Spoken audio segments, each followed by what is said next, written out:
नमस्कार, बहुत बहुत स्वागत है आप सभी का खरा सौदा में। मैं हूं प्रियंका और मेरे साथ हैं डिम्पी और अजय।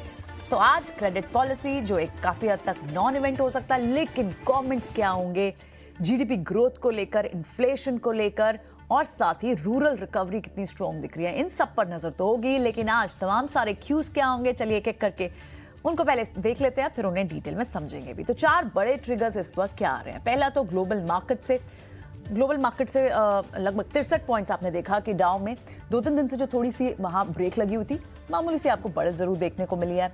वहां कुछ क्रूशियल इकोनॉमिक डेटा आया था, आज भी वहां पर इनफैक्ट एक और डेटा पॉइंट आना है आरबीआई के। लेकिन यहां पर एक्शन काफी होगा डोमेस्टिक मार्केट में, क्योंकि आरबीआई की क्रेडिट पॉलिसी है। लेकिन क्या ये एक क्योंकि बदलाव की तो कोई एक्सपेक्टेशन है ही नहीं, 5वीं बार होगा जब कोई बदलाव नहीं करेंगे। लेकिन कमेंट्स क्या क्या होंगे इस पर, किस तरह से बाजार रीड करता है, हमारे जानकार क्या कहेंगे, बड़ा सा पैनल है हमारे पास प्री और पोस्ट पॉलिसी। आप बने रहे हमारे साथ। और साथ ही जहां जहां ब्लॉक लगने हैं, 5 स्टार में ब्लॉक लगना है, जोमैटो में ब्लॉक लगना है, वहां पर क्या प्रेशर क्रिएट हो सकता है या एक्यूमुलेशन का मौका होगा, इस पर बात करेंगे। और साथ ही रेलवे काउंटर्स जिस तरह से लगातार क्यूआईपी लॉन्च कर रहे हैं, अब तीतागढ़ का भी क्यूआईपी लॉन्च होना है। और साथ ही एयरकॉन के ओएफएस को रिटेल इन्वेस्टर्स कैसे अप्रोच करें, इन सब पर बात होगी। लेकिन पहले क्विकली एक एक कर सारे ही सब्जेक्ट्स को एक एक कर समझ लेते हैं। पहले ग्लोबल मार्केट्स की बात कर लेते हैं।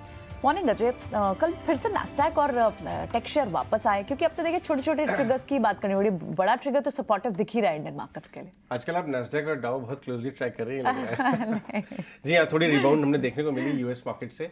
लेकिन मैं आपको बता दूं कि नियर टर्म में ग्लोबल मार्केट्स का इंडियन मार्केट्स में कोई कोरिलेशन रह नहीं है। करेक्ट। आपको जो 2 चीजें ट्रैक करनी चाहिए वो है डॉलर इंडेक्स और यूएस यील्ड्स, जो दोनों ही अपने कायदे कानून के अंदर बैठी हैं।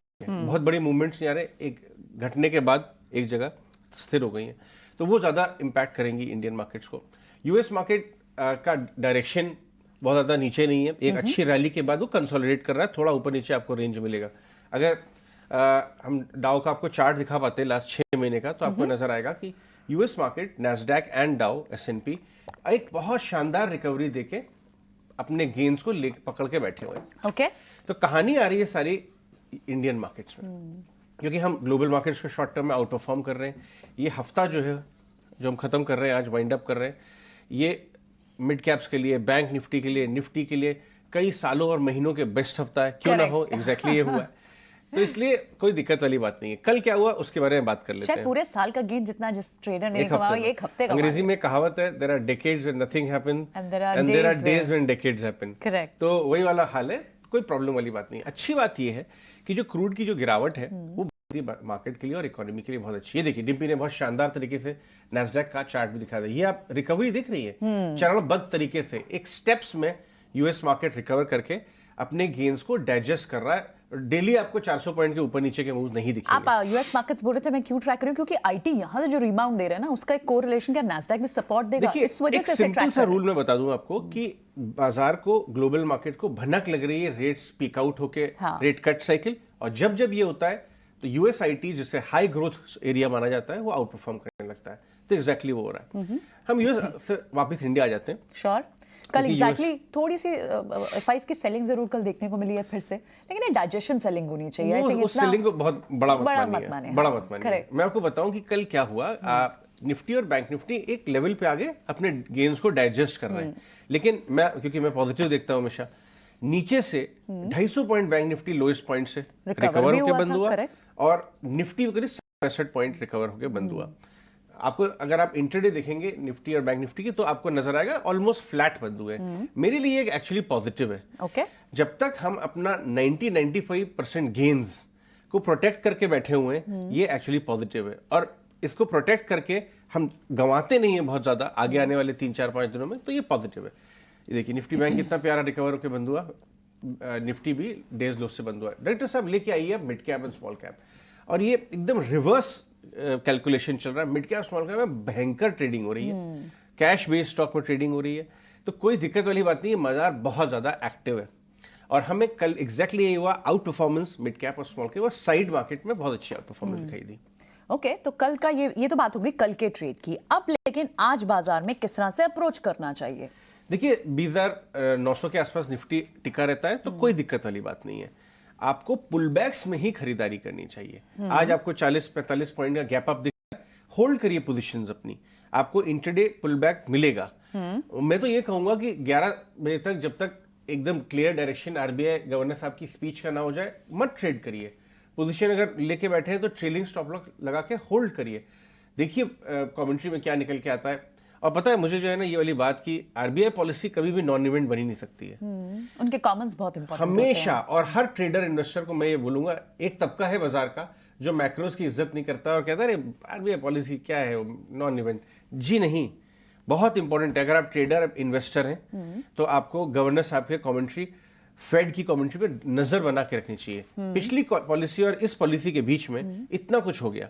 7.6% का जीडीपी प्रिंट मिला, जो आरबीआई की भी सरप्राइज लेवल पे ऊपर था। एग्जैक्टली। तो गवर्नर साहब की क्या ग्रोथ पे क्या व्यू है ये आप जानना चाहेंगे। क्या वो भी अपग्रेड कर रहे हैं? दुनिया भर ने ग्रोथ हमारी अपग्रेड की है। करेक्ट। गवर्नर साहब क्या व्यू? क्रूड में इतनी भीषण गिरावट आई है पिछली पॉलिसी के बीच में, गवर्नर साहब का क्या व्यू है? क्या ये टेम्परेरी गिरावट लगती है या वो भी अपने क्रूड के कैलकुलेशंस को नीचा कर रहे हैं? इस पे आपको नजर रखनी है। और सबसे बड़ी बात, यूएस फेड में जो स्टांस चेंज हो रहा है कि रेट शायद पीक हो गए, उस पर क्या प्रतिक्रिया है? तो ये सारी चीजों पे आपको, ग्रोथ पे, हमारी रूरल ग्रोथ की आपने बात की, गवर्नर साहब की कमेंट्री तक ज्यादा बड़ी पोजीशन मत लीजिए, ट्रेड मत करिए आप। उसके बाद आपको चांस मिलेगा और खरीदिए तो 60, 70, 80 पॉइंट निफ्टी पुल बैक करे, 200-250 point bank Nifty pull back करे, तब आप एंट्री लीजिए। आज नजर कहां रखें, मैं एक बहुत इंपॉर्टेंट पॉइंट बोलना चाहूंगा। देखिए बाजार में अटकलें हमेशा लगती रहती हैं कि कौन सा नेक्स्ट रिफॉर्म का एरिया सरकार का बन सकता है। Okay. तो जितने भी आपके एसईजेड वाले स्टॉक्स हैं, रीट टाइप के स्टॉक्स हैं, वहां पे आपको आज नजर रखनी पड़ेगी, क्योंकि एसईजेड के जो नए रूल्स नोटिफाई किए हैं गवर्नमेंट ने, उससे बाजार का ये मानना है कि एसईजेड टाइप के जो स्टॉक्स हैं और रीट वाले स्टॉक्स के अंदर फायदा हो सकता है। तो कौन कौन से स्टॉक्स हैं? जैकॉब, ब्रुकफील्ड, आरआईआईएल, आईआरबी की जो इन्विट है वो, उन सब पे आप नजर बना के रखिए। देखिए कल ही 7% एम्बेसी रीट चल गई थी। ये एरिया में कुछ बदलाव हो रहे हैं सरकार की तरफ से जो वैल्यू अनलॉक कर सकते हैं, लैंड की वैल्यू, और फायदेमंद हो सकते हैं। तो इस स्पेस पे आप नजर बना के रखें। ऑलराइट, ठीक है। सो ये वाला स्पेस है जो इस वक्त अजय फोकस कर रहे हैं, आपको जरूर इस पर ध्यान रखना चाहिए। लेकिन अब चलते हैं, बढ़ते हैं आगे और समझते हैं कि कल एफएनओ में एफआईज ने, डीआईज ने क्या किया, इंडेक्स फ्यूचर्स किस तरह से दिख रहे हैं, स्टॉक फ्यूचर्स किस तरह से दिख रहे हैं और कौन कौन सी कॉल्स बहुत एक्टिव हैं। हालांकि थोड़ी सी सेलिंग जरूर एक बार को देखने को मिली है डिम्पी। एक बार बताएं लॉन्ग शॉर्ट रेशो कैसी दिख रही है, क्या कुछ बड़े चेंजेस हुए हैं या फिर क्या क्रूशियल पॉइंट्स आपने फिगर आउट किए? देखिए एफआईज के नंबर में थोड़े से चेंजेस हैं, वो आपको ऊपर ऊपर नहीं दिखेगा, लेकिन अगर आप अंदर से उसको सारा चेक करेंगे तो आपको इंडेक्स ऑप्शंस के अंदर वो नंबर दिखने लगेगा। और उसी नंबर्स के दम पर हम ये बात कल भी कह रहे थे आपको कि मार्केट अब चलेगा नहीं, साइडवेज होगा, आपको प्रॉफिट बुक करना, आप बुक कर लो। और कल अगर आपने फिर से देखा होगा मार्केट तो पूरी तरह से साइडवेज था। टिपिकली आज भी साइडवेज होगा। आज भी मार्केट के पास ना तो मंदी के ना ही बहुत ज़्यादा तेज़ी के संकेत है। एक आरबीआई पॉलिसी का वाला मैटर ज़रूर है। तो आपको सिर्फ ध्यान इस चीज़ का रखना है कि जो 11 बजे से पहले, इनफैक्ट 10 बजे से पहले थोड़ा अलग तरीके का मार्केट है, 10 बजे के बाद थोड़ा अलग तरीके का मार्केट हो जाएगा, लेकिन वो भी बहुत ज़्यादा फर्क नहीं पड़ने वाला उसमें।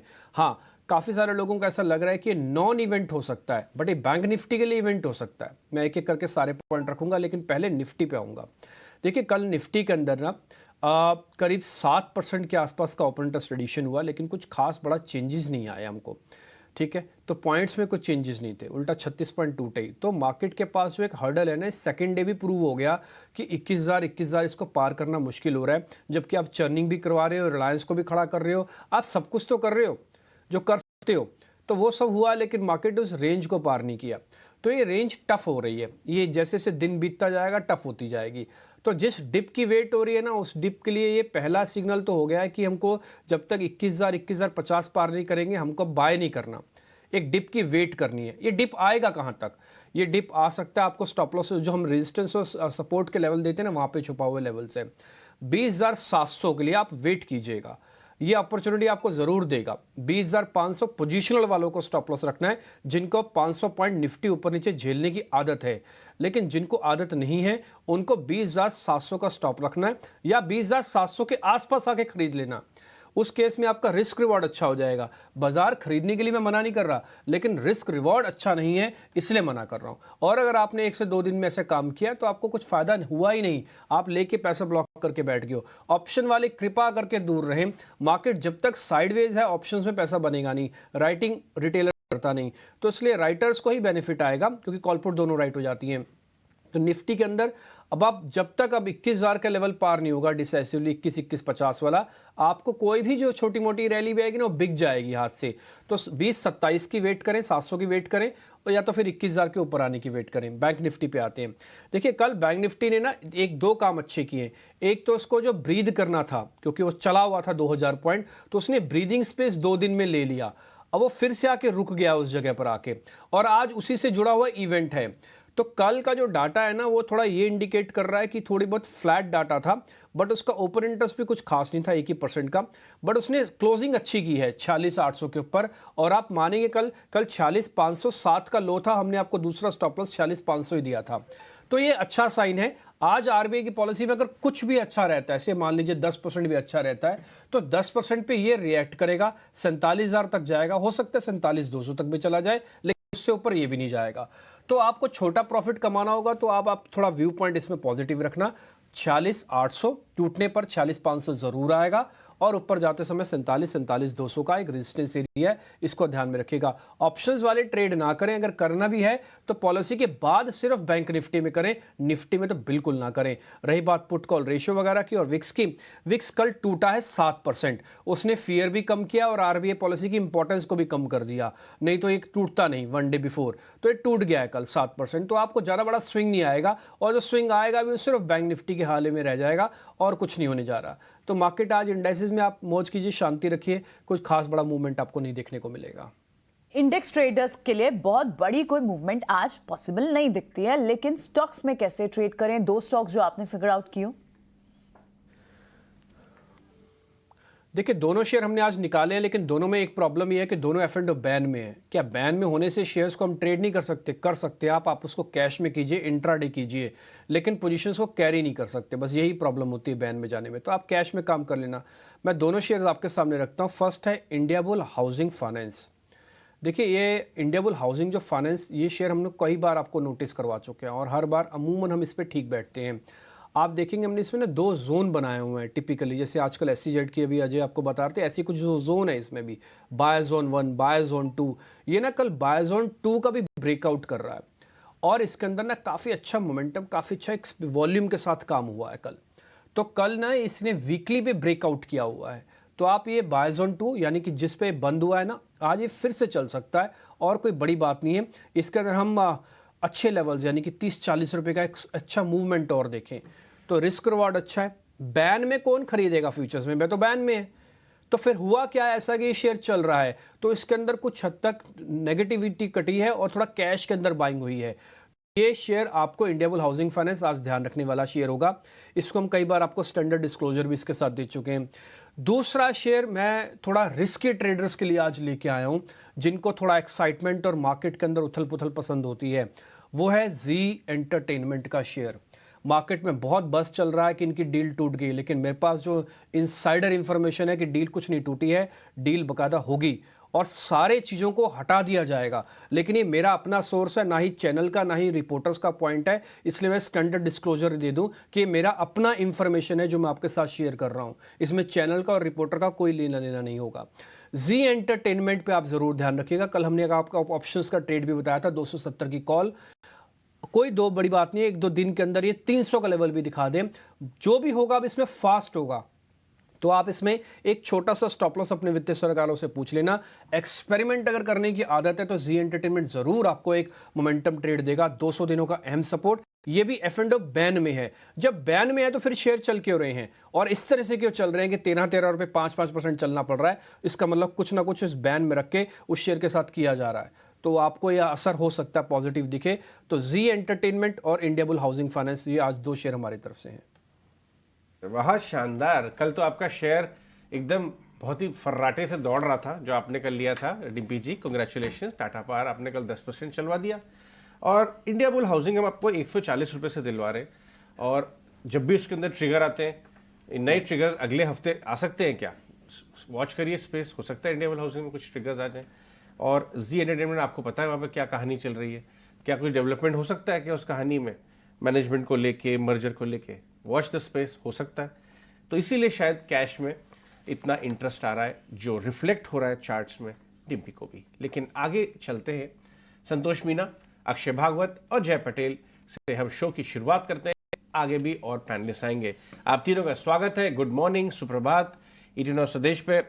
चलिए, क्योंकि डिम्पी ने दोनों स्टॉक एफएनओ साइड से लिए तो हैं, लेकिन इसमें बड़ी इंटरेस्टिंग बात यह है कि आप फ्यूचर्स में ट्रेड नहीं कर पाए हैं, क्योंकि ये कैश स्टॉक के जैसे ट्रीट हो रहे हैं, इस समय बैन में आ गए। इसलिए मैं अक्षय भागवत से पहले स्टार्ट करना चाहूँगा। अक्षय, गुड मॉर्निंग, बताइए निफ्टी बैंक निफ्टी पे व्यू, और ज़रा इन दो स्टॉक से भी बता दीजिए व्यू जो डिम्पी ने चुने आज। जी, गुड मॉर्निंग सब दर्शकों को नमस्कार। पहले निफ्टी का अगर मैं व्यू शेयर करूं तो यहाँ पे पैरामीटर्स ओवरबॉट है, पर ट्रेंड बहुत स्ट्रांग है। सिर्फ फर्क पड़ा है कि आरबीआई पॉलिसी के पहले थोड़ा सा जो इंट्राडे वाला मोमेंटम है वो फेड आउट हो रहा है, पर अभी भी ट्रेंड स्ट्रांग होने के कारण मैं कहूंगा कि अभी भी अगर आप डे ट्रेडिंग कर रहे हो तो बाइंग साइड पे ही रहे। अगर आप ऑप्शंस का प्लेसमेंट देखे डेरिवेटिव सेगमेंट में तो 20,800 पे बहुत ही स्ट्रांग सपोर्ट बेस है, 20,900 पे शिफ्ट होता हुआ दिख रहा है। हालांकि एक माइनर रेजिस्टेंस है जो कॉल राइटिंग का है 21,000 पर, वो भी शायद जल्दी पार कर जाए। तो मेरा व्यू अभी भी पॉजिटिव है। 20,800 के नीचे सस्टेन हुआ तो फिर रिविजिट करेंगे। बाकी लॉन्ग शॉर्ट रेशियो भी आप इंडेक्स फ्यूचर्स में देखे एफआईआईएस का, तो ये रेशियो भी बहुत ही मजबूत हो चुका है। 55 लॉन्ग्स आ चुके हैं, जहां हालांकि हमने 35% पे ये सीरीज स्टार्ट करा था। कैश में भी गए, आप 4 दिन का नंबर्स देखिए तो कैश में भी स्ट्रॉन्ग बाइंग के नंबर्स आ रहे हैं। तो कुल मिला के पॉजिटिव है निफ्टी का व्यू। और आज हालांकि बैंक निफ्टी है तो आज बैंक निफ्टी में ध्यान रहेगा आरबीआई पॉलिसी के चलते थोड़ी सी नरमी देखने को मिली है, हल्की सी प्रॉफिट बुकिंग है, पर अभी भी ट्रेंड बहुत स्ट्रांग है। 46,500 का स्ट्रांग टेक्निकल प्राइस बेस है, डेरिवेटिव्स का प्राइस बेस है, और मेरा मानना है कि 47,000 जो एक कॉल राइटिंग का माइनर रेजिस्टेंस है वो भी जल्दी पार कर जाएगा। तो दोनों इंडाइसिस में पॉजिटिव व्यू मेंटेन करके चलूंगा, मोमेंटम जारी रहेगी इंडाइसिस में। और जो दो शेयर आज डिस्कस है जो एफएनओ बैन में चल रहे हैं, तो जी एंटरटेनमेंट का बहुत ही मजबूत चार्ट पैटर्न है। मैं डिम्पी जी से अग्री करना चाहूंगा कि एक बहुत ही स्ट्रॉन्ग सपोर्ट 250 पे जी बना के अभी लॉन्च की कोशिश है, और ये लॉन्च में मोमेंटम 290 से 295 आपको जल्दी देखने को मिलेगा। तो 295 के टारगेट्स इंटैक्ट है, स्ट्रॉन्ग चार्ट पैटर्न है, पर आपको कैश में पार्टिसिपेट करना पड़ेगा इसमें। और अगर आप थोड़ी लंबी अवधि से भी इसको होल्ड करें तो 350 तक में टारगेट मान के चल रहा हूँ जी एंटरटेनमेंट में। और दूसरा शेयर शायद आइबुल हाउसिंग फाइनेंस का जिक्र किया, तो ये भी एक बहुत ही स्ट्रॉन्ग चार्ट पैटर्न है। मुझे अभी भी याद है, गए कुछ दिनों पहले 15-20 दिन पहले से डिम्पी जी आइबुल हाउसिंग फाइनेंस में बहुत ही तेजी का रुख बना के बैठे थे, और बहुत ही स्ट्रॉन्ग चला है स्टॉक। हल्का से एक रेजिस्टेंस है 200-210 में, वो पार कर जाएगा। ओवरऑल ब्रॉडर टारगेट्स 275 तक है, ये टारगेट्स के लिए आप बने रहे। शायद 1.5 से 2 महीने की अवधि लग जाएगी, पर ये बड़े टारगेट्स जल्दी आने के मुझे संकेत दिख रहे हैं। तो आइबुल हाउसिंग फाइनेंस और जी दोनों में मैं बाय मेंटेन कर या होल्ड करने की राय दूंगा। क्या बात है, बहुत शानदार। 275 आईबी हाउसिंग में मुमकिन है, चार्ट्स कह रहे हैं, और जी 350 की तरफ जा सकता है। पोजिशनल कॉल अक्षय भागवत से। संतोष मीना, आपके ट्रेडिंग आइडियाज कैसे नजर आ रहे हैं आज, कौन से स्टॉक्स हैं? जी Ajay ji, good morning and good morning everyone. So मेरे दो स्टॉक्स है, दोनों ही बाइंग साइड के। पहला है एसबीआई। मुझे लग रहा है कि शायद वापस से आज बैंक निफ्टी में मोमेंटम पिकअप होते दिखेगा। आप पिछले 2 दिनों से देखो, स्पेशली परसों जब बैंक निफ्टी माइनस में बंद हुआ था, तो जो एफआईएस की मेजरली इंडेक्स फ्यूचर में बाइंग आई थी वो 70-80% बैंक निफ्टी में आई थी। और कल भी इंडेक्स फ्यूचर का डेटा देखे तो उनकी जो मेजर बाइंग आई है वो बैंक निफ्टी में ही आई है। तो मुझे लगता है बैंक निफ्टी में पिकअप होगा और पीएसयू बैंक्स आउट परफॉर्म करेंगे। तो मेरा पहला स्टॉक एसबीआई है। एसबीआई में खरीदारी करना चाहिए। इसमें एक अच्छा ब्रेकअप आया था, एक पुल बैक देखने को मिला, और ये 600-605 के एरिया पे सपोर्ट ले रहा है। तो यहाँ पे खरीदारी करिए। यहाँ पे आपका जो टारगेट रहेगा, पहला टारगेट मुझे 622 का नजर आता है, 630 अगला टारगेट रहेगा, तो 604 का रहेगा। दूसरा स्टॉक बीएचईएल है। कल पावर स्टॉक्स में एक मोमेंटम देखने को मिला था, बेल में तो मोमेंटम बना हुआ है, लग रहा है कि एटलीस्ट 195-200 तक जा सकता है। इस मोमेंटम को चेस करना चाहिए। यहाँ पर 188 का आज का टारगेट रहेगा और 180 का स्टॉप लॉस रहेगा। पीएसयू स्पेस के दोनों स्टॉक्स और जिनमें काफी मूव कैचअप होनी बाकी है, एसबीआई और बीएचईएल। जय, मॉर्निंग, आपके ट्रेड्स क्या हैं आज के? So good morning Priyanka ji, Ajay जी और डिम्पी जी। आज 3 कॉल होंगे मेरे साइड से, तीनों अलग सेक्टर के होंगे। पहला जो होगा वो हिंदुस्तान कॉपर, ये स्टॉक्स भी एफएनओ में आता जाता रहता है। यहाँ पर भी एक मुझे लग रहा है काफी स्ट्रॉन्ग मोमेंटम आ सकता है। मेटल सेक्टर में भी हमने देखा पिछले कुछ दिनों से काफी अच्छा मोमेंटम चल रहा है। हिंदुस्तान कॉपर मंथली चार्ट पर मुझे काफी स्ट्रॉन्ग दिख रहा था और वो कंटिन्यूसली वो सस्टेन कर रहा है लेवल्स। तो अभी 183 के लेवल्स पर कल क्लोज हुआ, मुझे लग रहा है 192 के लेवल्स तक ये स्टॉक हमें रैली दिखा सकता है और आने वाले दिनों में और भी तेजी दिखा सकता है। But Hindustan copper I am very bullish on that stock. Also stop loss के तौर पर 177.2 का स्टॉप लॉस रख के ये स्टॉक में हम ट्रेड ले सकते हैं। दूसरा जो स्टॉक होगा वो जेएसडब्ल्यू एनर्जी होगा। एनर्जी के स्पेस से कल भी ये स्टॉक ने अच्छा ब्रेकआउट दिखाया था। राउंडिंग बॉटम पैटर्न का ब्रेकआउट हमने आते हुए देखा ये स्टॉक में और काफी स्ट्रेंथ दिखाई दी कल के दिन में। मोमेंटम काफी था फ्लैट बाजार में। ये जो स्टॉक्स है वहां पर मुझे बुलिश हुए। 460 के अराउंड का क्लोजिंग प्राइस था। 490 का 490.5 का टारगेट रख के ये स्टॉक में हम ट्रेड कर सकते हैं। स्टॉप लॉस के तौर पर 439 का स्टॉप लॉस रख के ये स्टॉक में हम आज के लिए ट्रेड कर सकते हैं। तीसरा जो स्टॉक होगा वो रेलवे स्पेस से होगा, आईआरसीटीसी। कल भी ये स्टॉक में मोमेंटम हमने आते हुए देखा। फ्लैट बाजार में मुझे लग रहा है ये तीनों स्टॉक काफी अच्छा परफॉर्मेंस दे सकते हैं और आज भी वो मोमेंटम कंटिन्यू रह सकता है। जैसे कल राइट्स, आईआरसीटीसी, रेलवे स्टॉक्स में बस था, तो यहाँ पर बाय करने की सलाह होगी। 760 के अराउंड का क्लोजिंग था। टारगेट के तौर पर 798 का टारगेट रख के ये स्टॉक में ट्रेड ले सकते हैं। स्टॉप लॉस के तौर पर 736 का स्टॉप लॉस रखें। ठीक है, 3 शेयर हो गए। आईआरसीटीसी कल परसों हमने भी आपके सामने रखा था, 2-3 दिन से काफ़ी अच्छा चला, करीब 7-8% चल चुका है। हमने जब आपके सामने रखा था, अब जय भी कह रहे हैं कि और बेहतर तरीके से चलेगा। देखिए, रेलवे का इकलौता ऐसा काउंटर है जिसमें जान ही नहीं आई थी, अब आ रही है। डिले इफेक्ट है इसमें है एक्चुअली में। और जो जेएसडब्ल्यू एनर्जी, साथ ही हिंद कॉपर, बीएचईएल और एसबीआई आपको मिल गए हैं संतोष जी की तरफ से। अब जरा अक्षय पी भागवत के भी हम जरा ट्रेड ले लेते हैं। अक्षय सर, जरा बताइए आपके सौदे कौन से हैं? कि मेरे 2 सौदे हैं। पहला है वोल्टास। वोल्टास अब अगर इसका प्राइस पैटर्न देखे, गए 3 महीने में थोड़ा सेलिंग प्रेशर का दबाव था। गए लास्ट 2 डेज में बहुत स्ट्रॉन्ग उछला है। कल तो ब्रेकआउट देखने को मिला, स्ट्रॉन्ग लॉन्ग एडिशंस देखने को मिले फ्यूचर्स एंड ऑप्शन सेगमेंट में। तो एक बहुत ही पॉजिटिव आउटलुक है। 820 825 का बेस सेट हो चुका है और ये अभी पॉसिबली 900 प्लस की लगाएगा। तो आप वोल्टास बाय कीजिए for a target of 895। Stop loss बनाइए 851 की।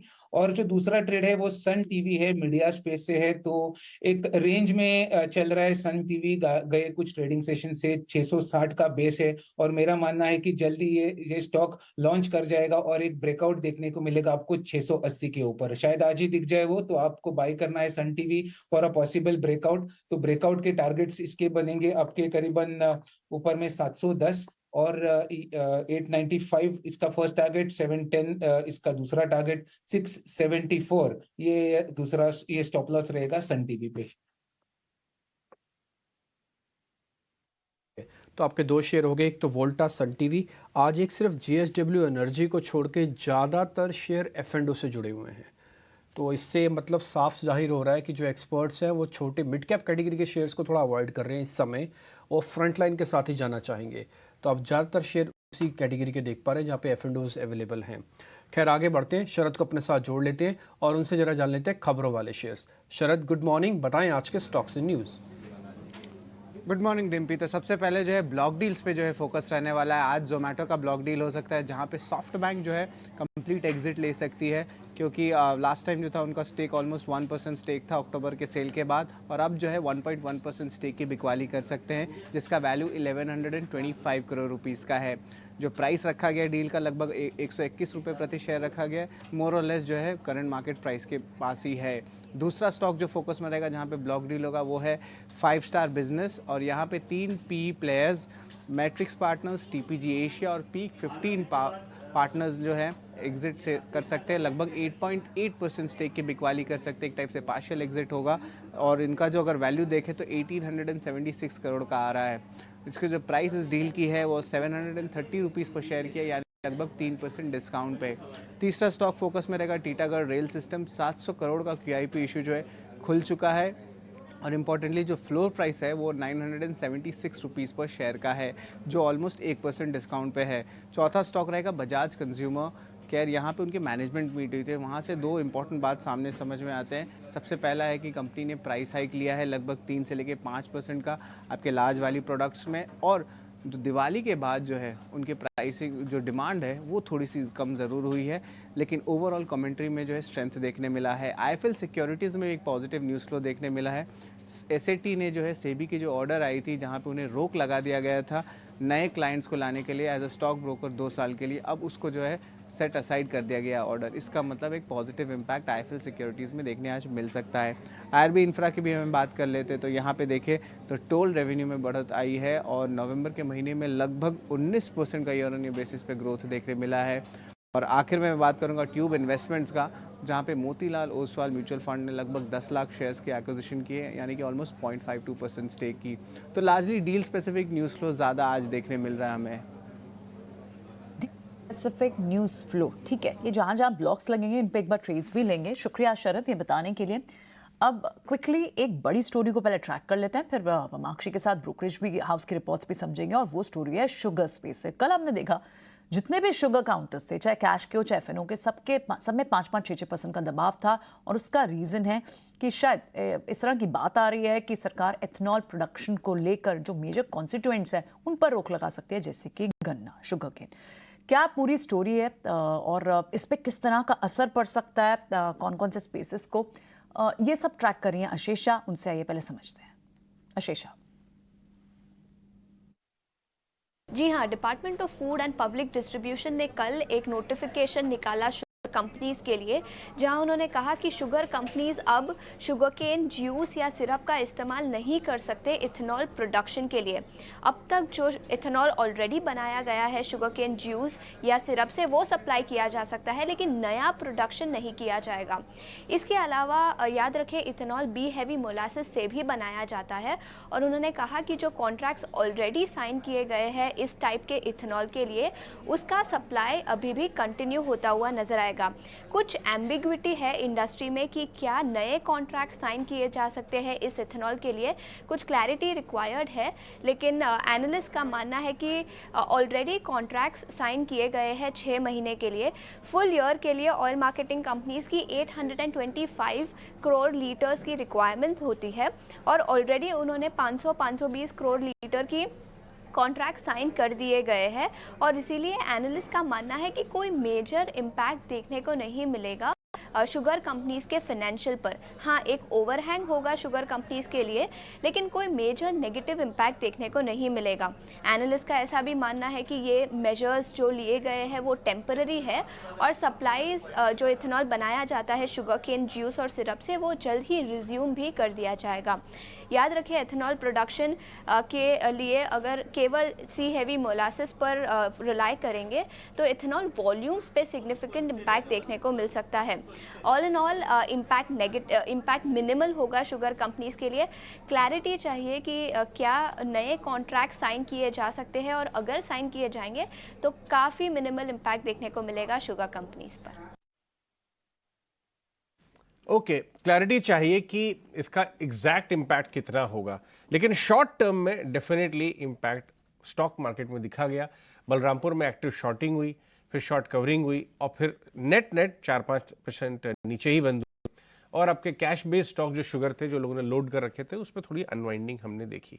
ये देखिए 5.5% का मूव हमने देखा। लेकिन आगे बढ़ते हैं, कुछ और स्टॉक। स्नेहा पोद्दार भी हमारे साथ जुड़ रही हैं, वो भी पैनल में हमारे साथ रहेंगी। स्नेहा, गुड मॉर्निंग आपको भी। आपके ट्रेडिंग आइडियाज जान लेते हैं पहले, उसके बाद हम कुछ और स्टॉक्स पर डिस्कस करेंगे। कहाँ आपकी नज़र है, कौन से स्टॉक्स पे आपके रेडार पे हैं?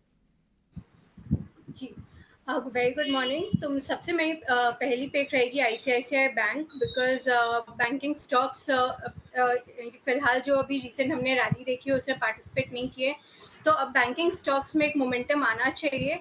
और जहाँ पे हमें एक कंफर्मेशन मिला है कि सारे इकोनॉमिक डेटाज पॉइंट करे कि हमारी इकोनॉमी काफ़ी स्ट्रॉन्ग है एंड काफ़ी रेसिलेंट है। सो ऑब्वियसली जो बैंकिंग एक्टिविटीज़ है वो काफ़ी पिकअप होनी चाहिए यहाँ से। डेफिनेटली आरबीआई का जो उन्होंने जो मेजर्स अनाउंस किए थे उनका एक शॉर्ट टर्म इम्पैक्ट देखने को मिलेगा, बट वो इम्पैक्ट काफ़ी लिमिटेड होगा, स्पेशली ये प्राइवेट बैंक्स पे। एंड इसके लिए हम प्रेफर करते हैं आईसीआईसीआई बैंक। हमारा इसमें आईसीआईसीआई बैंक में लक्ष्य कुछ बनता है 1100। मेरी दूसरी पिक रहेगी एल&टी, क्योंकि अब इलेक्शन यहाँ से कुछ 6 मंथ्स अवे ही है, सो ऑब्वियसली हमें काफ़ी केपेक्स की तरफ हमें बढ़ता हुआ एक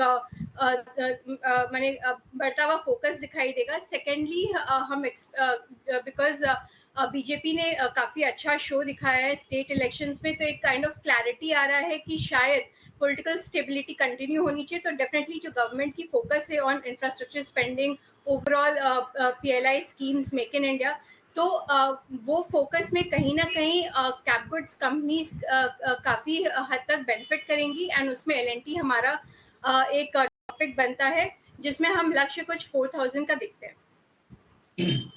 इंटरेस्टिंग स्टॉक आइडियाज फंडामेंटल के हिसाब से स्नेहा पोद्दार की तरफ से आते हुए कुछ स्टॉक्स के बारे में अब डिस्कशन कर लेते हैं। जोमेटो में एक बड़ा ब्लॉक आने वाला है। जोमेटो आप सबका ज़िंदगी का हिस्सा बन चुका है। एटलीस्ट हम तो यहाँ मुंबई में देखते हैं, मेरी सोसाइटी में डेली जोमेटो के कम से कम 100 डिलीवरी बॉयज़ दिन में नज़र आते हैं। तो ज़्यादा दूर जाने की ज़रूरत नहीं है। सच ये है कि जोमेटो सबकी ज़िंदगी का पार्ट बनता चला जा रहा है। अब वो सबके पोर्टफोलियो का पार्ट बन रहा है या नहीं ये नहीं मालूम है, उसका देखना पड़ेगा। लेकिन 120 का भाव आ गया है 40 वाला पिछले 8 महीने में। आज एक बड़ा ब्लॉक लगेगा, इसके बाद सॉफ्ट बैंक बाहर हो जाएगा, यानी कोई बड़ी सप्लाई नियर टर्म में शायद ना आए। स्नेहा पोद्दार, आप जोमेटो यूज़ करती हैं कि आप इसके स्टॉक को 120 के नीचे अगर जाता है बड़ी बिग ब्लॉक के चक्कर में तो आप इसको लेंगे? डेफिनेटली जोमेटो तो सबकी ज़िंदगी का एकदम हिस्सा बन गया है। एंड डेफिनेटली हमें काफ़ी इम्प्रूवमेंट दिखाई दे रही है उसके ऑपरेशनल ओवरऑल परफॉर्मेंस में। एंड डे बाय डे हम मैंने एवरी क्वार्टर आफ्टर क्वार्टर देख रहे हैं कि कंपनी अपना जो टारगेट सेट की है टू टर्न प्रॉफिटेबल FY25 में, कहीं ना कहीं वो लक्ष्य काफ़ी करीब नज़र आ रहा है। तो ये ब्लॉक डील में हमें ये अच्छा अपॉर्चुनिटी मिलेगा कि हम लोअर लेवल्स पे एंटर कर सके। डेफिनेटली एक ये लॉन्ग टर्म का घोड़ा है एंड इसे डेफिनेटली होल्ड करके रखना चाहिए।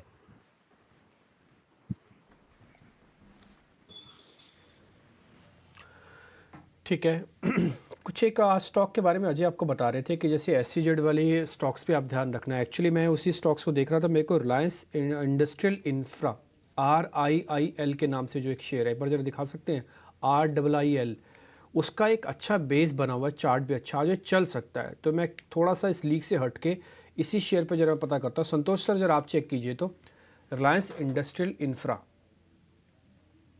यस जिम्पी, इसका चार्ट स्ट्रक्चर काफी अच्छा है। हालांकि मेरी नजर 1250 के लेवल के आसपास रहेगी, क्योंकि वहां पर इसको मेजर सप्लाई हर बार जब भी 1250 के आसपास आता है स्टॉक में करेक्शन आ जाता है। लेकिन इन केस ये जो भी न्यूज फ्लो की वजह से अगर ये 1250 क्रॉस करने में कामयाब हो जाता है तो इसमें एक अच्छी बड़ी रैली देखने को मिलेगी। स्टॉक फिर शायद आपको 1500-1600 के लेवल इजीली दिखा सके, क्योंकि जब चलता है तो वन वे चलता है। तो नीचे अगर 1250 क्रॉस करता है और सस्टेन करता है तो आप बाइंग कर सकते हैं। आपके लिए स्टॉप लॉस रहेगा फिर 1150 का, और उसके बाद इजीली आपको 300-400 पॉइंट की रैली देखने को मिल सकती है।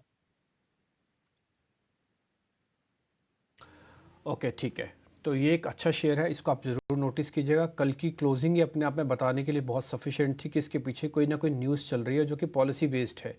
ये शेयर ऐसे नहीं चलते, जैकॉप में ऐसे सर्किट नहीं लगा कल, और रिलायंस इंडस्ट्रियल इंफ्रा में, तो इसलिए कुछ ना कुछ तो हो ही रहा है। तो ये प्राइस में आ जाता है, नोटिस हो जाता है। खैर आगे बढ़ते हैं। इरकॉन की खबर आप नीचे बैंड पे भी देख पा रहे हैं, इनका ऑफिस से जुड़ी जानकारी, इनका ऑफिस खुल गया है। तो एक बार ज़रा इरकॉन का चार्ट चेक करा लेते हैं। जय आप चेक करेंगे इरकॉन, आपके आज लिस्ट में IRCTC है, आपने दूसरा रेलवे काउंटर भी देखा होगा इरकॉन। इरकॉन में हम देखें तो कल के दिन में जो कैंडल बनी थी वो थोड़ी डिस्टर्बिंग थी, बियरिश एंगल्फिंग पैटर्न बनी थी। तो यहाँ पर मुझे थोड़ा comparatively to other railway stocks थोड़ा व्यू मेरा बेरिश की तरफ आ रहा है। सो इरकॉन को आई वुड लाइक अभी के लिए अवॉइड करूंगा। 154 के जितना जब डिप मिलेगा वहां पर बाइंग अपॉर्चुनिटी मैं तलाश करूंगा। अभी के लिए I would avoid this stock. Overall मुझे लग रहा है जब 154 के अराउंड भाव आएंगे तब वहां पर बाय करने के एक मौका मिलेगा, और रैली डेफिनेटली वहां से 180 178 के वहां पर जा सकती है। सो बाय ऑन डिप्स की स्ट्रेटेजी रहेगी इरकॉन पर।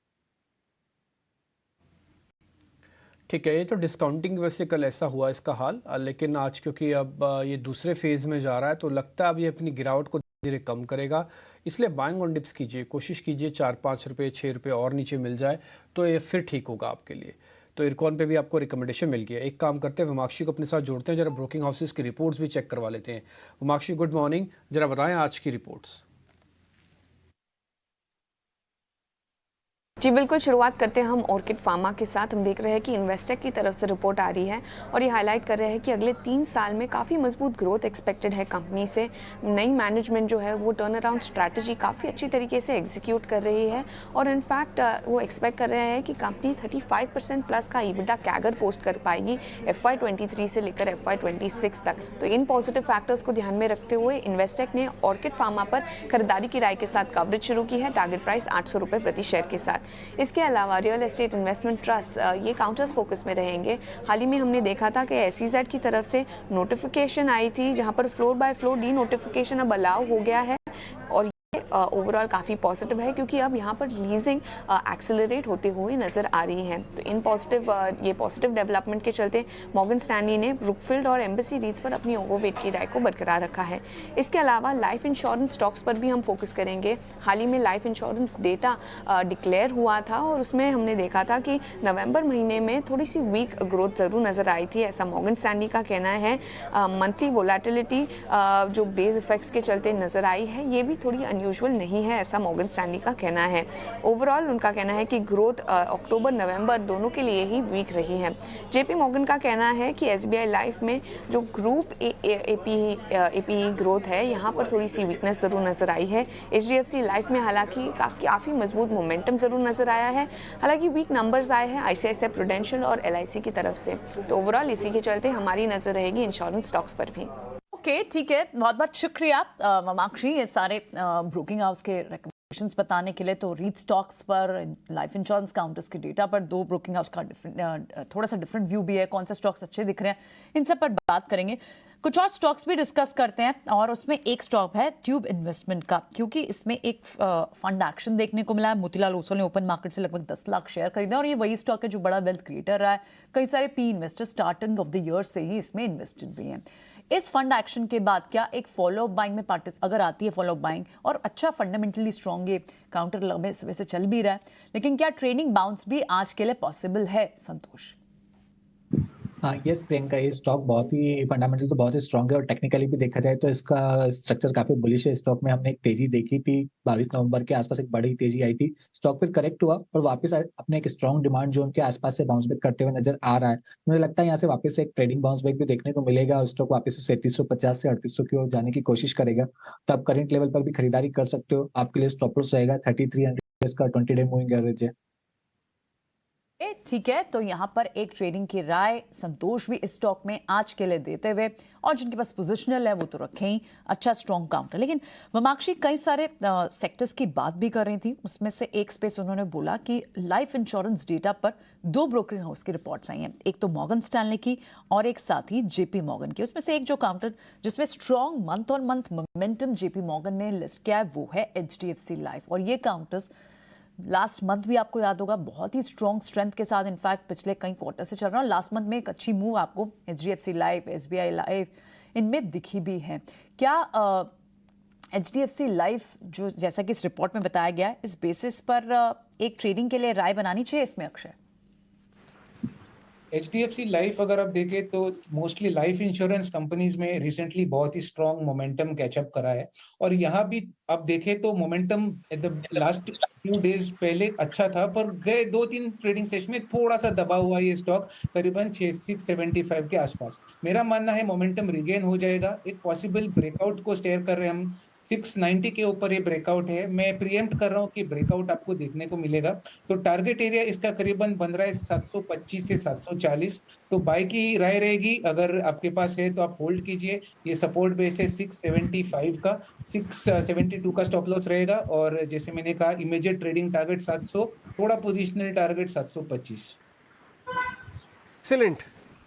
ये इंश्योरेंस स्टॉक्स ने एक बहुत ही पेनफुल और बहुत लंबा बॉटम प्रोसेस बना चुका है और सारे इंश्योरेंस स्टॉक्स अगर आप 2 साल के चार्ट देखेंगे तो धीरे धीरे नीचे से रिकवर करना शुरू हो गए हैं। तो न्यूज़ बाद में आएगी, स्टॉक पहले रिकवर करेंगे, याद रखिएगा।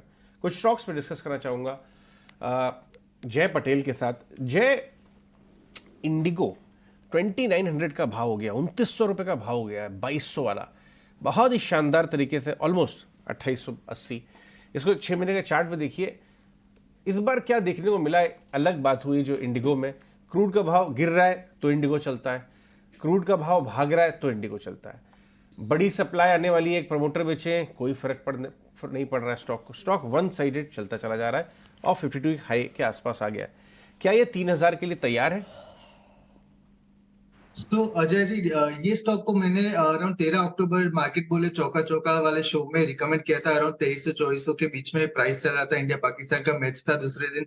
सो वहां से मुझे लग रहा था 2800 का टारगेट था। अभी भी मुझे लग रहा है ये स्टॉक 3000 के ऊपर भी जा सकता है, बिकॉज देखने जाए तो स्टॉक में मोनोपोली डेफिनेटली दिख रहा है एयरलाइन स्पेस में। और अभी जैसे जो एयर ट्रैवल आ रहा है वो ऑल टाइम हाई पर है, एयर पैसेंजर ट्रैफिक काफी ऑल टाइम हाई पर है। और टेक्निकली भी ये स्टॉक को अगर देखें तो 2740 के बाद ये स्टॉक ने लगातार एक अपसाइड मोमेंटम सस्टेन किया हुआ है, और गैप अप जो ओपनिंग हुआ था बीच में वो अभी भी सस्टेन हो रहा है। तो यहाँ पर डेफिनेटली मुझे लग रहा है मोमेंटम कैरी ऑन हो सकता है। आरएसआई की तरफ से पॉजिटिव क्रॉसओवर है, और कुछ जो सुपर ट्रेंड लाइन है उसके ऊपर ये स्टॉक चल रहा है, वॉल्यूम आ रहा है ये स्टॉक में। और जो बुलिश साइड है, एयर पैसेंजर ट्रैफिक की शादी का सीजन है, तो ये सब डेफिनेटली स्टॉक को हेल्प कर रहा है ऊपर जाने के लिए। तो आई गेस ये स्टॉक मुझे लग रहा है 3100 के अराउंड आ सकता है आने वाले दिनों में। इवन दिसंबर तक भी हम टारगेट रखें तो मुझे लग रहा है काफी स्ट्रॉन्ग बज ये स्टॉक में आ सकता है। और टारगेट के तौर पर 3100 का टारगेट लेके ये स्टॉक में हम ट्रेड ले सकते हैं।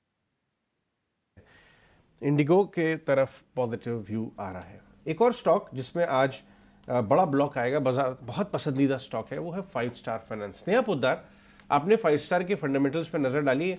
अभी इन्होंने हाल ही में अपनी गाइडेंस, ग्रोथ गाइडेंस बढ़ा के 35% कर दी, और जब जब पहले इसके अंदर ब्लॉक्स आए वो ब्लॉक एब्जॉर्ब हुए और स्टॉक से ऊपर बढ़ा है। इसका चार्ट लेके आए सब, 250-300 रुपये का IPO प्राइस था, उसके बाद ब्लॉक आए, थोड़ा सबड्यूड हुआ स्टॉक, फिर रिकवर हुआ, और इस समय प्रीवियस हाई इसका 850 है, लेकिन अभी भी 750 के आसपास बैठा हुआ है। ये देखिए कितना प्यार से रिकवर किया है। आपने 5 स्टार का बिजनेस देखा? डेफिनेटली 5 स्टार ने एक बहुत ही अच्छी परफॉर्मेंस दिखाई है क्वार्टर आफ्टर क्वार्टर। एंड अगर हम कंपनी की फंडामेंटल्स की बात करें तो काफ़ी स्ट्रॉन्ग फंडामेंटल्स है। रियल एस्टेट मार्केट भी काफ़ी बॉइंट है, तो डेफिनेटली कहीं ना कहीं उसका हमें असर दिखाई दे रहा है उसके ओवरऑल ऑपरेशनल प्रॉफिटेबिलिटी पे। तो डेफिनेटली मैंने ये हर ब्लॉक पे ये एब्जॉर्ब होता है, क्योंकि अगर हम इसकी पूरी हिस्ट्री को देखें तो बहुत कंसिस्टेंट इसने ग्रोथ दिखाई है। इसके जो की ऑपरेटिंग मैट्रिसेस है, रिटर्न रेशियोज है, काफ़ी हेल्प। ओहो,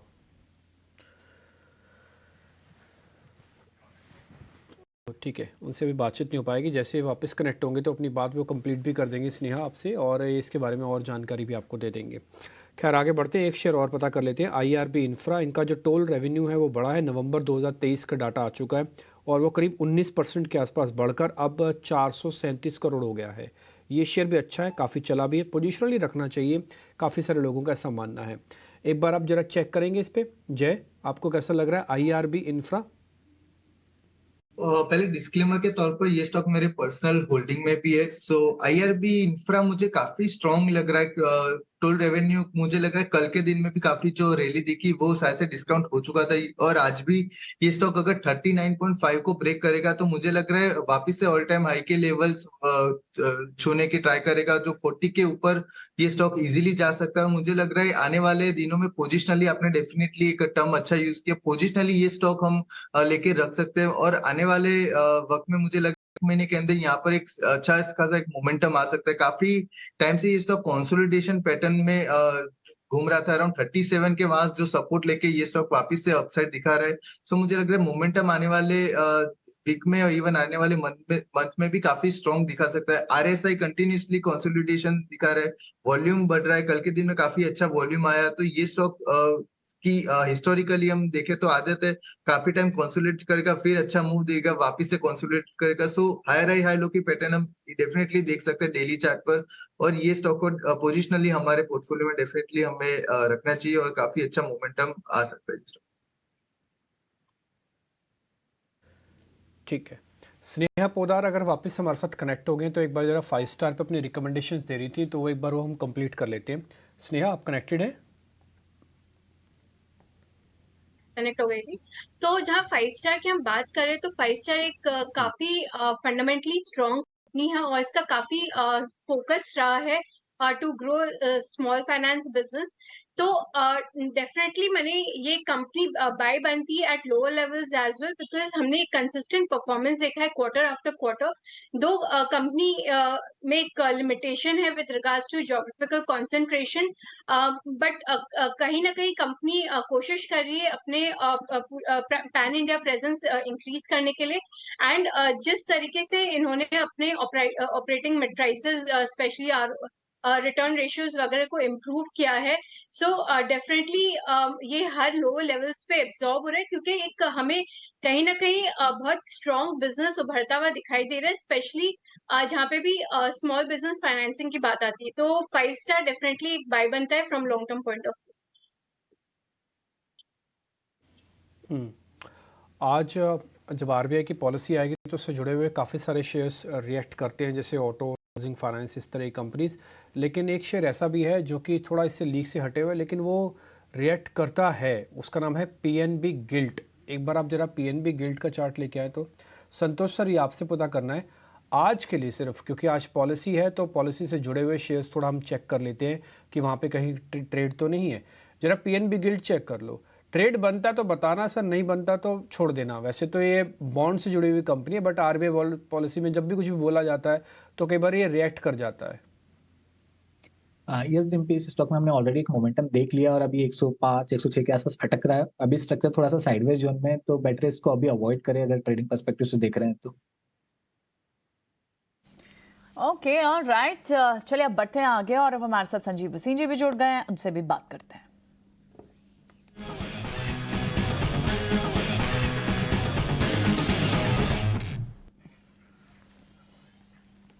गुड मॉर्निंग संजीव जी, शानदार हफ्ता और आज हफ्ते की आज आखिरी दिन, क्या धमाकेदार आज ट्रेड्स लेके जाना चाहिए? पीएसयू स्पेस में जिस तरह का मोमेंटम है वहां पर भी आपके श्योर नजर होगी। गुड मॉर्निंग प्रियंका, आपको और अजय को। डिम्पी, तो आप पहले तो देखिए टाटा पावर और आईएक्स। देखिए, मैं आपको कब से बोल रहा हूं कि पीएसयू पावर कंपनी से प्रॉफिट बुक कीजिए और टाटा पावर खरीदिए। 240, 250, 260, 330 एक हफ्ते में, इसे कहते हैं मूव। आईएक्स 115-20 पे मैंने आपको दावे से कहा कि this stock is going to go to 180, और देखिए 2 दिन में क्या मूव आया। तो आज आपके लिए 3 पिक्स हैं, आप कहे तो मैं शुरू करूं। और आपके यहाँ जितने इन्वेस्टर्स ने और व्यूअर्स ने देखा आईएक्स और टाटा पावर, थम्स अप। देखते रहिए ईटी स्वदेश, और आपको पैसा ही पैसा आते जाएगा। क्या बात है, बहुत टाइमली आपने आईएक्स भी सुझाया और यस टाटा पावर पर भी हमें याद है आपकी कन्विक्शन हाई थी। बिल्कुल, बताएं आज के ट्रेड्स। तो प्रियंका, सबसे पहले लीजिए पराग मिल्क। देखिए, चीज और dairy as an industry is growing rapidly. जो यंग मिलेनियल्स हैं, they are very cautious on how they drink milk, what they want. The branded market is growing humongously. आपको पता है अमूल के बाद the third largest player is Parag milk, और from 13 lakh crore we are headed to 30 lakh crore of industry in dairy by 2030। The Govardhan ghee is the second largest selling ghee brand in India. साथ में इनका जो अवतार ब्रांड है of milk, it is doing exceedingly well.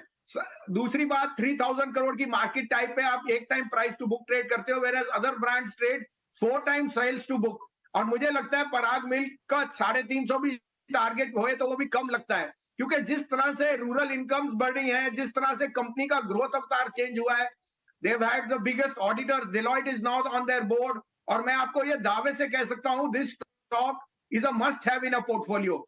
इसका भाव थोड़ा बढ़ चुका है, 250 रुपए, आप अभी थोड़ा लीजिए, सिप कीजिए, but don't miss this opportunity. तो पराग milk only on the back that dairy milk is going to stay here and it is going to be the preferred choice. See, 3 things: nutrition, consumption and protein, ये तीनों की हमें बहुत ज्यादा, और new millennial तो इस पे बहुत चूजी है, and good brands are going to remove, rule the roost. So Parag is my first top pick. दूसरा मेरा पिक है city gas distribution. City gas distribution में MGL has given a breakout yesterday, वो मुझे 1220 का target दिखता है, sorry 1250 का। दूसरा मेरा पिक है Gujarat gas. It is the second largest gas transmission company, largest gas distribution, और सिटी गैस डिस्ट्रीब्यूशन में इट इज नंबर 1. आप ये सोच सकते हैं सीएनजी पीएनजी अब कमर्शियल और डोमेस्टिक दोनों जगह पे ये share, it is gathering more momentum, volumes and growth. It is the highest dividend paying company in most of the Gujarat companies जो गुजरात बेस्ड है. Gujarat Petronet and Gujarat state government own 58% stock. ये share यहां से मुझे 650 का भाव दिखता है, लेकिन मैं ये कहना चाहता हूं ये एक अनडिस्कवर्ड एरिया है सिटी गैस डिस्ट्रीब्यूशन. और जिस तरह से पीएनजी और सीएनजी में वॉल्यूम्स हैं, ये share are going to be really very very worth there while at a time when the index you are looking for good ideas. So city gas distribution and Parag milk on the dairy milk side and the dairy products are going to be the best stocks in 2024. बहुत बहुत शुक्रिया. दो शानदार pics, पराग milk और दूसरी stock भी लेके आई है सिटी गैस. हाँ, सिटी गुजरात गैस. गुजरात कम होता है डिस्कस, कैश का स्टॉक है वो. एमजीएल आईजीएल ज्यादा हो जाते हैं डिस्कस. बहुत बहुत शुक्रिया वसीम साहब ये स्टॉक्स लेके आने के लिए. हमारे साथ हमारे पैनलिस्ट अभी जुड़े हुए हैं. कुछ और ट्रेडिंग आइडियाज डिस्कस कर लेते हैं. जेएसडब्ल्यू एनर्जी, रेड्डी साहब लेके आइए जरा जेएसडब्ल्यू एनर्जी का चार्ट. वो मैं डिस्कस करना चाहूंगा संतोष के साथ. संतोष, एनर्जी स्टॉक्स में, प्राइवेट एनर्जी स्टॉक्स में स्पेशली पावर वाली में एक तेजी आ रही है. कल जेएसडब्ल्यू एनर्जी ने भी अपना जो 420 वाला जो लेवल है 420 430 वो कट नहीं कर रहा था. कल वो क्रॉस किया इसने और 460 के आसपास क्लोज हुआ है. क्या ये 500 के ऊपर के लेवल्स के लिए तैयार हो रहा है? क्योंकि पहले भी यहीं जाके टॉप आउट होता है ये. जी, पावर स्टॉक में एक बहुत ही स्ट्रॉन्ग मोमेंटम देखने को मिल रहा है और जेएसडब्ल्यू एनर्जी मेरे भी रेडार पे था और शायद आज मॉर्निंग में जय जी ने भी इसको रिकमेंड किया है. तो इजीली इसमें हमको 500-525 के लेवल देखने को मिल सकते हैं. इसको आप पोर्टफोलियो में रखिए. वैसे भी मैं ग्रीन एनर्जी थीम पे काफी बुलिश हूँ, तो ये टाटा पावर, जेएसडब्ल्यू एनर्जी काफी अग्रेसिवली काम कर रहे हैं, तो आपको पोर्टफोलियो में भी रखना चाहिए. और जैसे ट्रेडिंग बेट भी है तो नियर टर्म में आपको 525 तक के टारगेट देखने को मिल सकते हैं. नीचे आप 440 का आपका स्टॉप लॉस होना चाहिए. जोमेटो का ब्लॉक एफआई विंडो में हो गया है तो आप उसको नजर रखिएगा. वो थोड़ा 9 बजे के पहले हो जाता है ब्लॉक, तो एग्जैक्टली अभी आपका फ्लैशेज आ जाएंगे. चलिए आगे बढ़ते हैं. कुछ और स्टॉक्स के बारे में डिस्कस कर लेते हैं. आईएफएल सिक्योरिटीज एक स्टॉक है जो फोकस में रहेगा क्योंकि उनके ऊपर एक रेगुलेटरी एक तरह से ऑर्डर आया था सेबी की तरफ से, वो सेट असाइड हो गया है. तो ये स्टॉक नज़र में आप रखिए. जय पटेल जरा चार्ट चेक करके बताएं, क्योंकि मुझे याद है 2-3 महीने पहले जब ये रेगुलेटरी मूव आया था तो आईएफएल सिक्योरिटी 20% घटा था. तो क्या रिबाउंड कर सकता है? आईएफएल सिक्योरिटीज अभी मुझे लगा काफी टाइम से कंसोलिडेशन में चल रहा है. अराउंड 117 115 के लेवल्स पर डेली चार्ट पर काफी टाइम से दिख रहा है. सो जो ब्रेकआउट आएगा वो मुझे लग रहा है वो ब्रेकआउट सस्टेन आज के दिन में काफी अच्छा रह सकता है. 121 के ऊपर जब जाएगा, जो प्रीवियस कल का हाई था, तो वहां से मुझे लग रहा है एक अच्छा मोमेंटम आएगा. सो किसी को बाय करना है ये स्टॉक तो आई वुड सजेस्ट कि एक बार 121 को निकाल दे, उसके बाद फ्रेश मोमेंटम के लिए ये स्टॉक को बाय करे. अभी 21 डे मूविंग एवरेज को सपोर्ट लेके काफी टाइम से चल रहा है. पिछले 5 दिनों से 21 डे मूविंग एवरेज को सपोर्ट लेके चल रहा है और जो मोमेंटम आ रहा है वो स्लोली एंड स्टेडीली हो रहा है.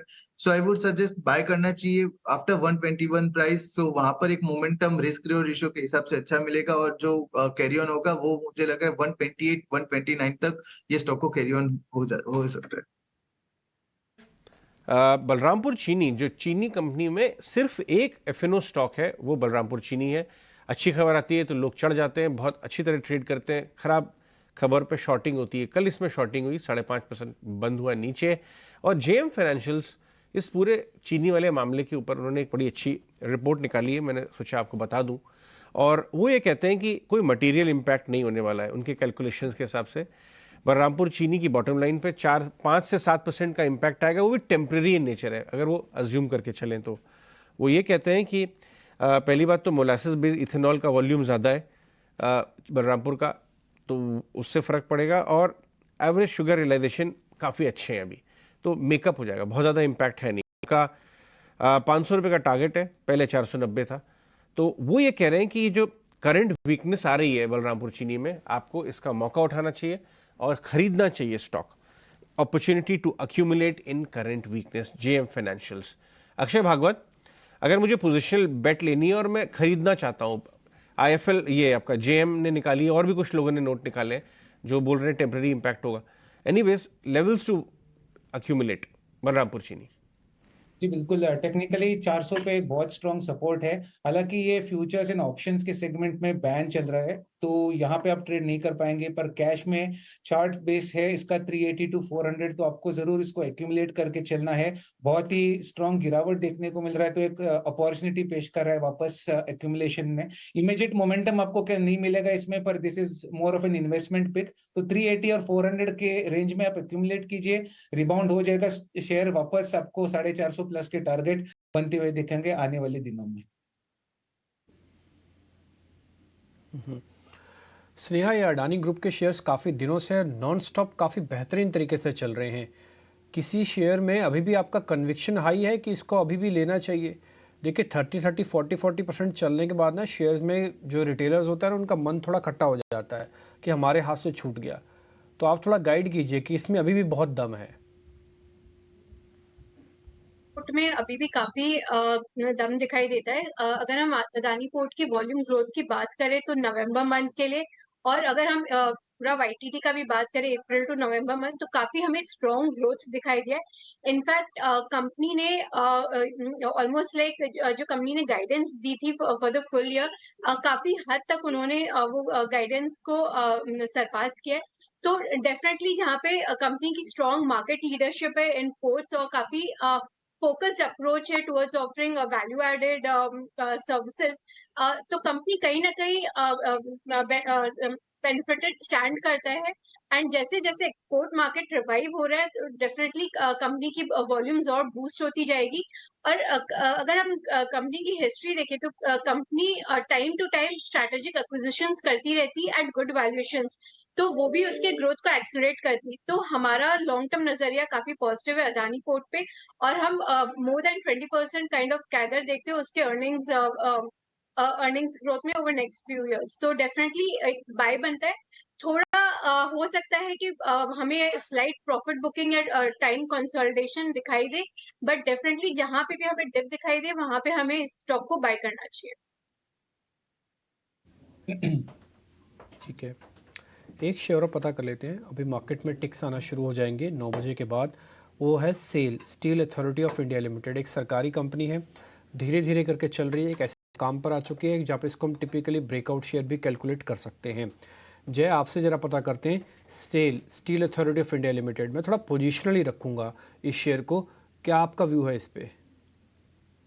तो सर सेल पे मेरा व्यू काफी बुलिश है, बिकॉज अभी दो दिन पहले देखे तो 101 का जो लेवल था वो टच करके वापस से नीचे रिबाउंड किया। बट ओवरऑल मुझे लग रहा है ये stock slowly and steadily base बना के अपसाइड मोमेंटम की तरफ चल रहा है। 90 का जो बेस बना था उसके बाद कंटिन्यूसली अपसाइड दिखा रहा है। 100 का रेजिस्टेंस फेस कर रहा है। इंट्राडे चार्ट पर भी 101 का टारगेट टच करके वापस से नीचे आया। बट जब से ये 100 टच सस्टेन करेगा उसके बाद मुझे लग रहा है यहाँ पर एक अच्छा खासा मूव आएगा। वीकली चार्ट पर देखे तो जो आपने बोला ब्रेकआउट डेफिनेटली विजिबल है। यहाँ से मुझे लग रहा है 101 का जो लेवल है वो ब्रेकआउट करेगा, उसके बाद डायरेक्टली हम 114 का लेवल आते हुए देख सकते हैं। तो अभी किसी को बाय करना हो तो आई वुड सजेस्ट के थोड़ा 100 के प्राइस को सस्टेन करने, उसके बाद 14% के अपमूव के लिए ये स्टॉक को बाय करे। सो सेल वुड बी समथिंग, बहुत लेगार्ड भी है स्टेट सेक्टर में और अभी तक ज्यादा नहीं चला, तो आई गेस 114 के टारगेट के लिए ये स्टॉक को बाय करना चाहिए और थोड़ा पेशेंटली ये स्टॉक को होल्ड करना चाहिए, ना कि ये बहुत फास्ट भागेगा। चलिए आगे बढ़ते हैं, कुछ और स्टॉक्स के बारे में डिस्कशन कर लेते हैं। आपको याद होगा मैंने बैंक ऑफ इंडिया कुछ दिन पहले डिस्कस किया था, कैसे बैंक ऑफ इंडिया बहुत जोर से भागा भी था, बहुत अच्छा रिस्पॉन्स आया उनके QIP का।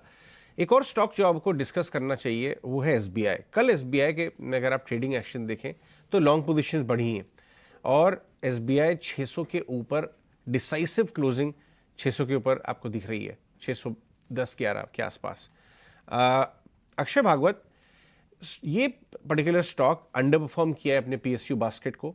कल लॉन्ग पोजीशंस ऐड हुई हैं, तो फ्यूचर और ऑप्शन भी काम हो रहा है, डिलीवरी में भी काम हो रहा है SBI में। क्या ये 650 टाइप के लेवल्स के लिए तैयार है? अंडर परफॉर्मेंस को रिवर्स कर सकता है SBI? जी बिल्कुल, अगर आप पीएसयू स्पेस में देखें तो पहले दौर में bank of Baroda, Canara bank ये सब पार्टिसिपेट करा फ्यूचर्स एंड ऑप्शन सेगमेंट में। दिसंबर सीरीज में एसबीआई बहुत ही खरा उतर के आया है। यहाँ पे बहुत स्ट्रॉन्ग लॉन्ग एडिशंस देखने को मिल रहे हैं। अगर आप स्पेसिफिकली कल का ऑप्शंस एक्टिविटी दे तो जो 600 के जहां लेवल पे काफी कॉल राइटिंग थी, वहां पे अनवाइंडिंग देखने को मिली है और कॉल राइटिंग के पोजीशंस हायर स्ट्राइक में 650 तक शिफ्ट हुए थे दिख रहे हैं। तो क्लियर है कि futures and options data signal कर रहा है कि और तेजी आपको देखने को मिलेगी दिसंबर मंथ में। पॉसिबली एक ब्रेकआउट सिनारियो हो सकता है अबाउट 625, तो ये लेवल आपको नोट करके रखना है। जब भी 625 पार करेगा तो बहुत स्ट्रॉन्ग मोमेंटम पकड़ेगा स्टेट बैंक। फिलहाल 625 के टारगेट है ट्रेडिंग के लिए। मेरा मानना है आपको जल्दी ब्रेकआउट भी देखने को मिले और 640 से 650 टारगेट बनेगा स्टेट बैंक ऑफ इंडिया में।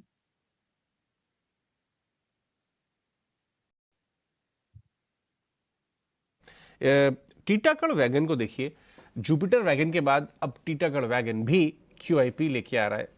ये जो वैगन कंपनीज है स्नेहा, जबरदस्त डिमांड देख रही हैं। आपको टीटागढ़ वर्सेस जुपिटर में कौन सा पसंद आता है? जी मैं टीटागढ़ वैगन के साथ स्टिक करूंगी, जहाँ पे दोनों कंपनीज ही अच्छी है, but Titagarh in terms of size थोड़ी बड़ी कंफर्ट प्रोवाइड करती है। और जिस तरीके से रेलवे केपेक्स एक नए स्तर पे पहुंच गया है, तो कहीं ना कहीं ये दोनों कंपनीज ही बेनिफिट करेगी, क्योंकि जो अपॉर्चुनिटी है, मार्केट अपॉर्चुनिटी, वो कहीं ज्यादा बड़ी है। इनफैक्ट अगर दोनों कंपनीज की हम बात करें तो दोनों ने ह्यूज केपेक्स प्लान्स अनाउंस किए और डेफिनेटली उसी के लिए फंड रेजिंग भी हो रही है। तो दोनों कंपनीज बेनिफिट डेफिनेटली करेगी, बट मेरा कंफर्ट टीटागढ़ रेल के साथ है, क्योंकि उनके नंबर्स थोड़े कंपैरेटिवली ज्यादा कंफर्टिंग है। तो मैं प्रेफर करूंगी टीटागढ़ रेल। ठीक है, डन। तो आप टीटागढ़ रेल को प्रेफर करने जा रही हैं। 9 बज चुके हैं और शरद मेरे सहयोगी मेरे साथ जुड़ रहे हैं आपको नवरत्न शेयर बताने के लिए। शरद, बताएं आप। जी बिल्कुल, सबसे पहले जो है ब्लॉक डील्स एक्सपेक्टेड है। जोमेटो में जो है एक्सपेक्टेड है कि सॉफ्ट बैंक 1% स्टेक की जो है बिकवाली कर सकते हैं। इसका जो वैल्यू है 1125 करोड़ का हो सकता है और जो प्राइसिंग है ऑलमोस्ट करंट मार्केट प्राइस पे है। दूसरा स्टॉक में भी आज ब्लॉक डील हो सकता है, वो है 5 स्टार बिजनेस। यहाँ पे 3 PE प्लेयर्स जो हैं पार्शियल एग्जिट ले सकते हैं। रफली 8.8% स्टेक की जो वैल्यू है ऑलमोस्ट 1876 करोड़ का, उसका सेलिंग देखने मिल सकता है। जो प्राइसिंग रखा है वो लगभग 3% डिस्काउंट पे है करंट मार्केट प्राइसेस से। तीसरा स्टॉक रहेगा टीटागढ़ रेल सिस्टम्स। यहाँ पे 700 करोड़ रुपए का जो QIP इशू है वो खुल चुका है और इम्पॉर्टेंटली जो फ्लोर प्राइस है वो ऑलमोस्ट 976 रुपीज़ पर शेयर का रखा है। चौथा स्टॉक जो रहेगा फोकस में वो रहेगा बजाज कंज्यूमर केयर। उनके मैनेजमेंट मीट हुई थी और सेंट्रम के साथ जो था ये मैनेजमेंट मीट हुआ था। यहाँ पे जो है वो एक्सपेक्ट कर रहे हैं कि एक high single digit growth volume के देखने मिले अक्टूबर और नवंबर में। और इम्पॉर्टेंटली याद रखिएगा कि दिसंबर के बाद मतलब दिवाली के बाद जो है वॉल्यूम्स में गिरावट देखने मिली है। इसके अलावा 3 से लेकर 5% तक प्राइस हाइक्स भी आया है उनके वैल्यू एडेड प्रोडक्ट में। IIFL सिक्योरिटीज़ की एक पॉजिटिव न्यूज़ फ्लो है। SAT ने जो है सेबी की जो ऑर्डर थी अगेंस्ट कंपनी उसको जो है सेट असाइड कर दी है और ये ऑर्डर था कि कोई नए आप कह सकते हैं क्लाइंट्स को जो है ऑनबोर्ड करने के लिए 2 साल के लिए वो प्रोहिबिशन लगा था। अब जो है उस ऑर्डर को सेट असाइड कर दिया गया है, तो सेंटिमेंटली पॉजिटिव है IIFL सिक्योरिटीज़ के लिए।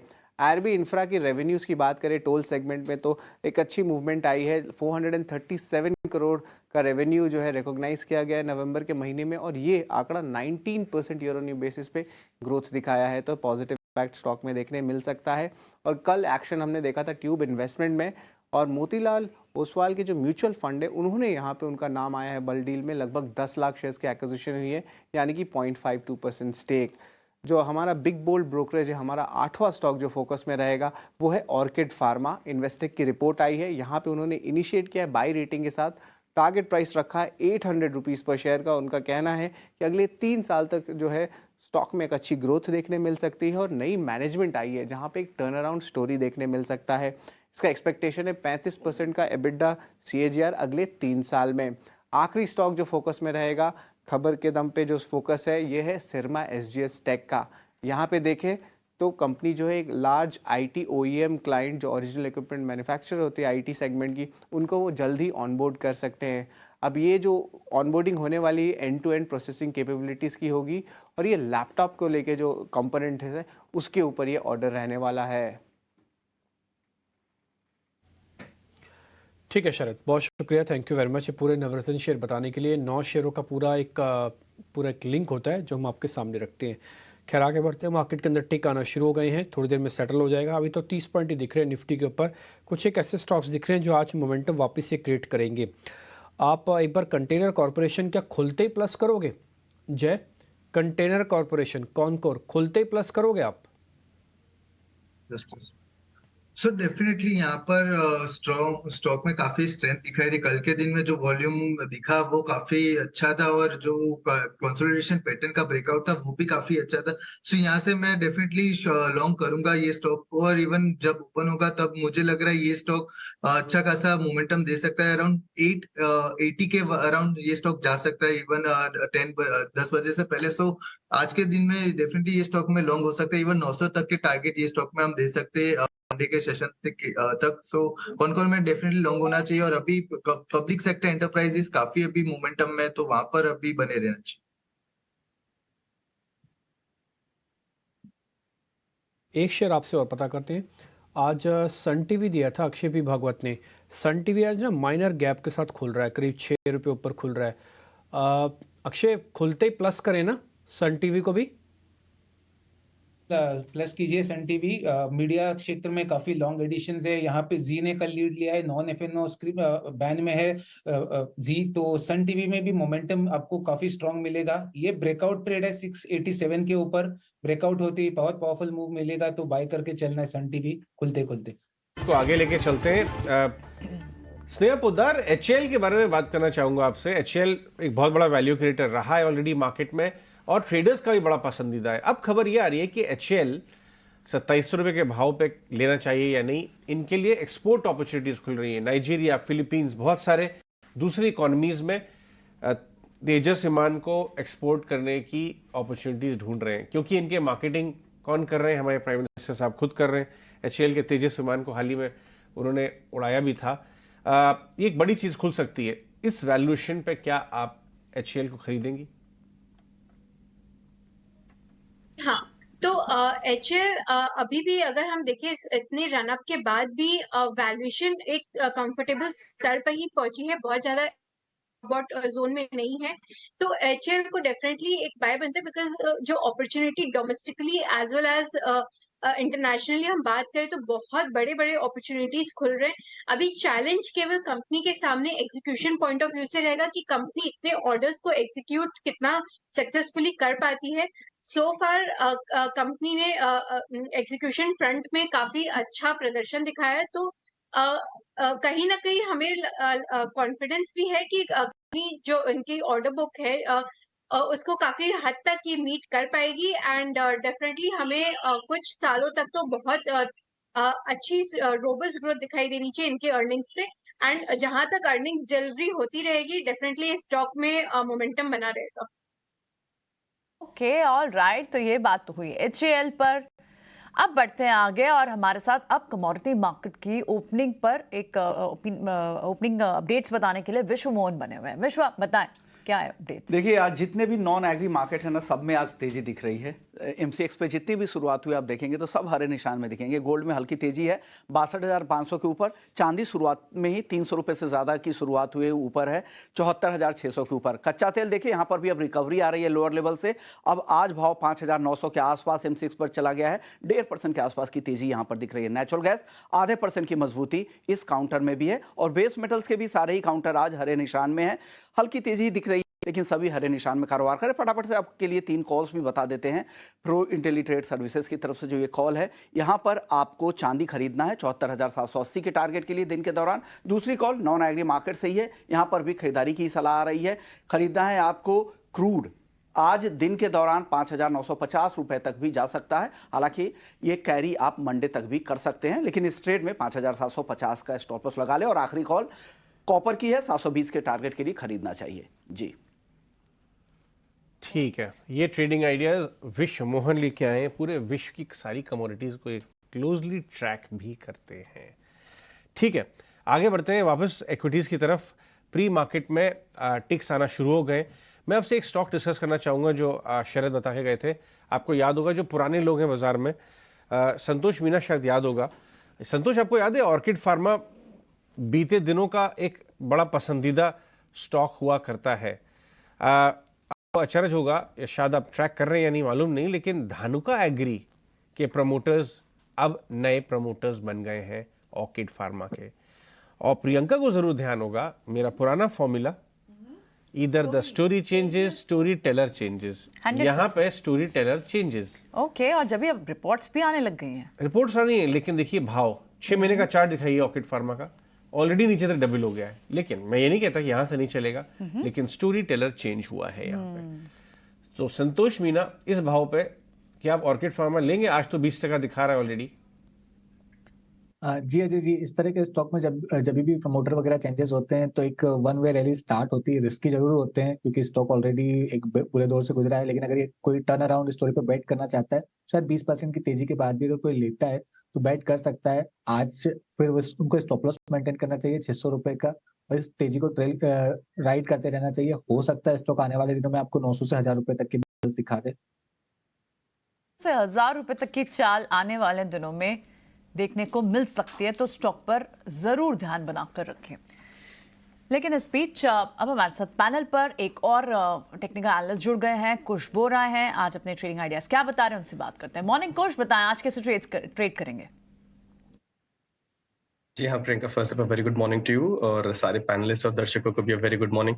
वेल आई थिंक मार्केट अगर ऐसे देखें तो बहुत ज्यादा पेशेंस टेस्ट कर रहा है। जब कंसोलिडेट करता है तब ये पेशेंस टेस्ट होता है कि कब ऊपर जाएगा। अब इतने रनअप के बाद ये पेशेंस टेस्ट हो रहा है कि कब नीचे आएगा। सो आई थिंक जब तक हम वेट करते रहेंगे तब तक शायद नीचे इतना जल्दी ना आए। बट मैं अभी भी कहूंगा कि यहाँ पे फ्रेश बाइंग एटलीस्ट इंडिसेस पे नहीं वारंट है। मैं कहूंगा थोड़ा सा मार्केट्स को नीचे आने दें, करीब 200 से 300 point on Nifty, about 500-600 points on the bank Nifty, तब एक फ्रेश बाइंग का राउंड यहाँ पे बिल्कुल बनता है। 21,100 के करीब हम रेजिस्टेंस देख रहे हैं ऑन द निफ्टी, 20,600 के करीब सपोर्ट, 47,200 47,400 का जोन है जो बैंक निफ्टी के लिए रेजिस्टेंस के तौर पे एक्ट करेगा, 46,400 एज अ सपोर्ट जोन। अब जो क्वेश्चन हम मार्केट में सुझा रहे हैं उसके हिसाब से आज का जो ट्रेड सेटअप है ये मिक्स है, लॉन्ग दोनों का। बिरला कैपिटल, इस स्टॉक में लगातार अगर हम देखें तो पिछले 5-6 महीनों से जो सेलिंग प्रेशर है ये बढ़ते जा रहा है, लोअर हाइस का पैटर्न है। तो यहाँ पे एक शॉर्ट कॉल की सलाह रहेगी। फ्यूचर्स में सेल करें दिसंबर के 163 और 160 के टारगेट्स के लिए, 171 ये आपका स्टॉप लॉस रहेगा। जो हमारा दूसरा पिक है दैट इज सिरमा SGS। अगेन अच्छा मूवमेंट, अच्छा ब्रेकआउट, आज भी मेरे ख्याल से करीब गैप अप 2 से 2.5% का दिखा रहा है। 620 और 635 के दो टारगेट्स हैं, 597 का स्टॉप लॉस। ठीक है, सिरमा आज नवरत्न शेयर में 9वां शेयर भी था जो कि शरद की तरफ से भी दिया गया था। आप भी बता रहे हैं आज एक गैप के साथ भी खुल रहा है, करीब 0.25%। बढ़ते हैं आगे, निफ्टी फ्रीज हो चुका है और लेवल्स आपको थोड़ी देर में मिल जाएंगे ट्रेड करने के लिए। करीब 30 पॉइंट ऊपर आपको निफ्टी दिखेगा, और बैंक निफ्टी के अंदर भी देखेंगे तो आपको ठीक ही है, मतलब ऐसा भी नहीं है कि बहुत ख़राब है।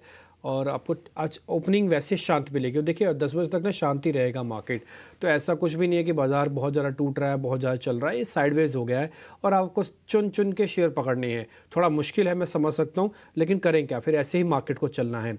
फिलहाल अगर आप देखेंगे ना टॉप गेनर्स की लिस्ट में, तो आपको NTPC, power grid, JSW steel, Hindalco, थोड़ा मेटल्स वाला हिस्सा ना एक्टिव रहेगा। सेल हमने थोड़ी देर पहले आपको नोटिस भी करवाया।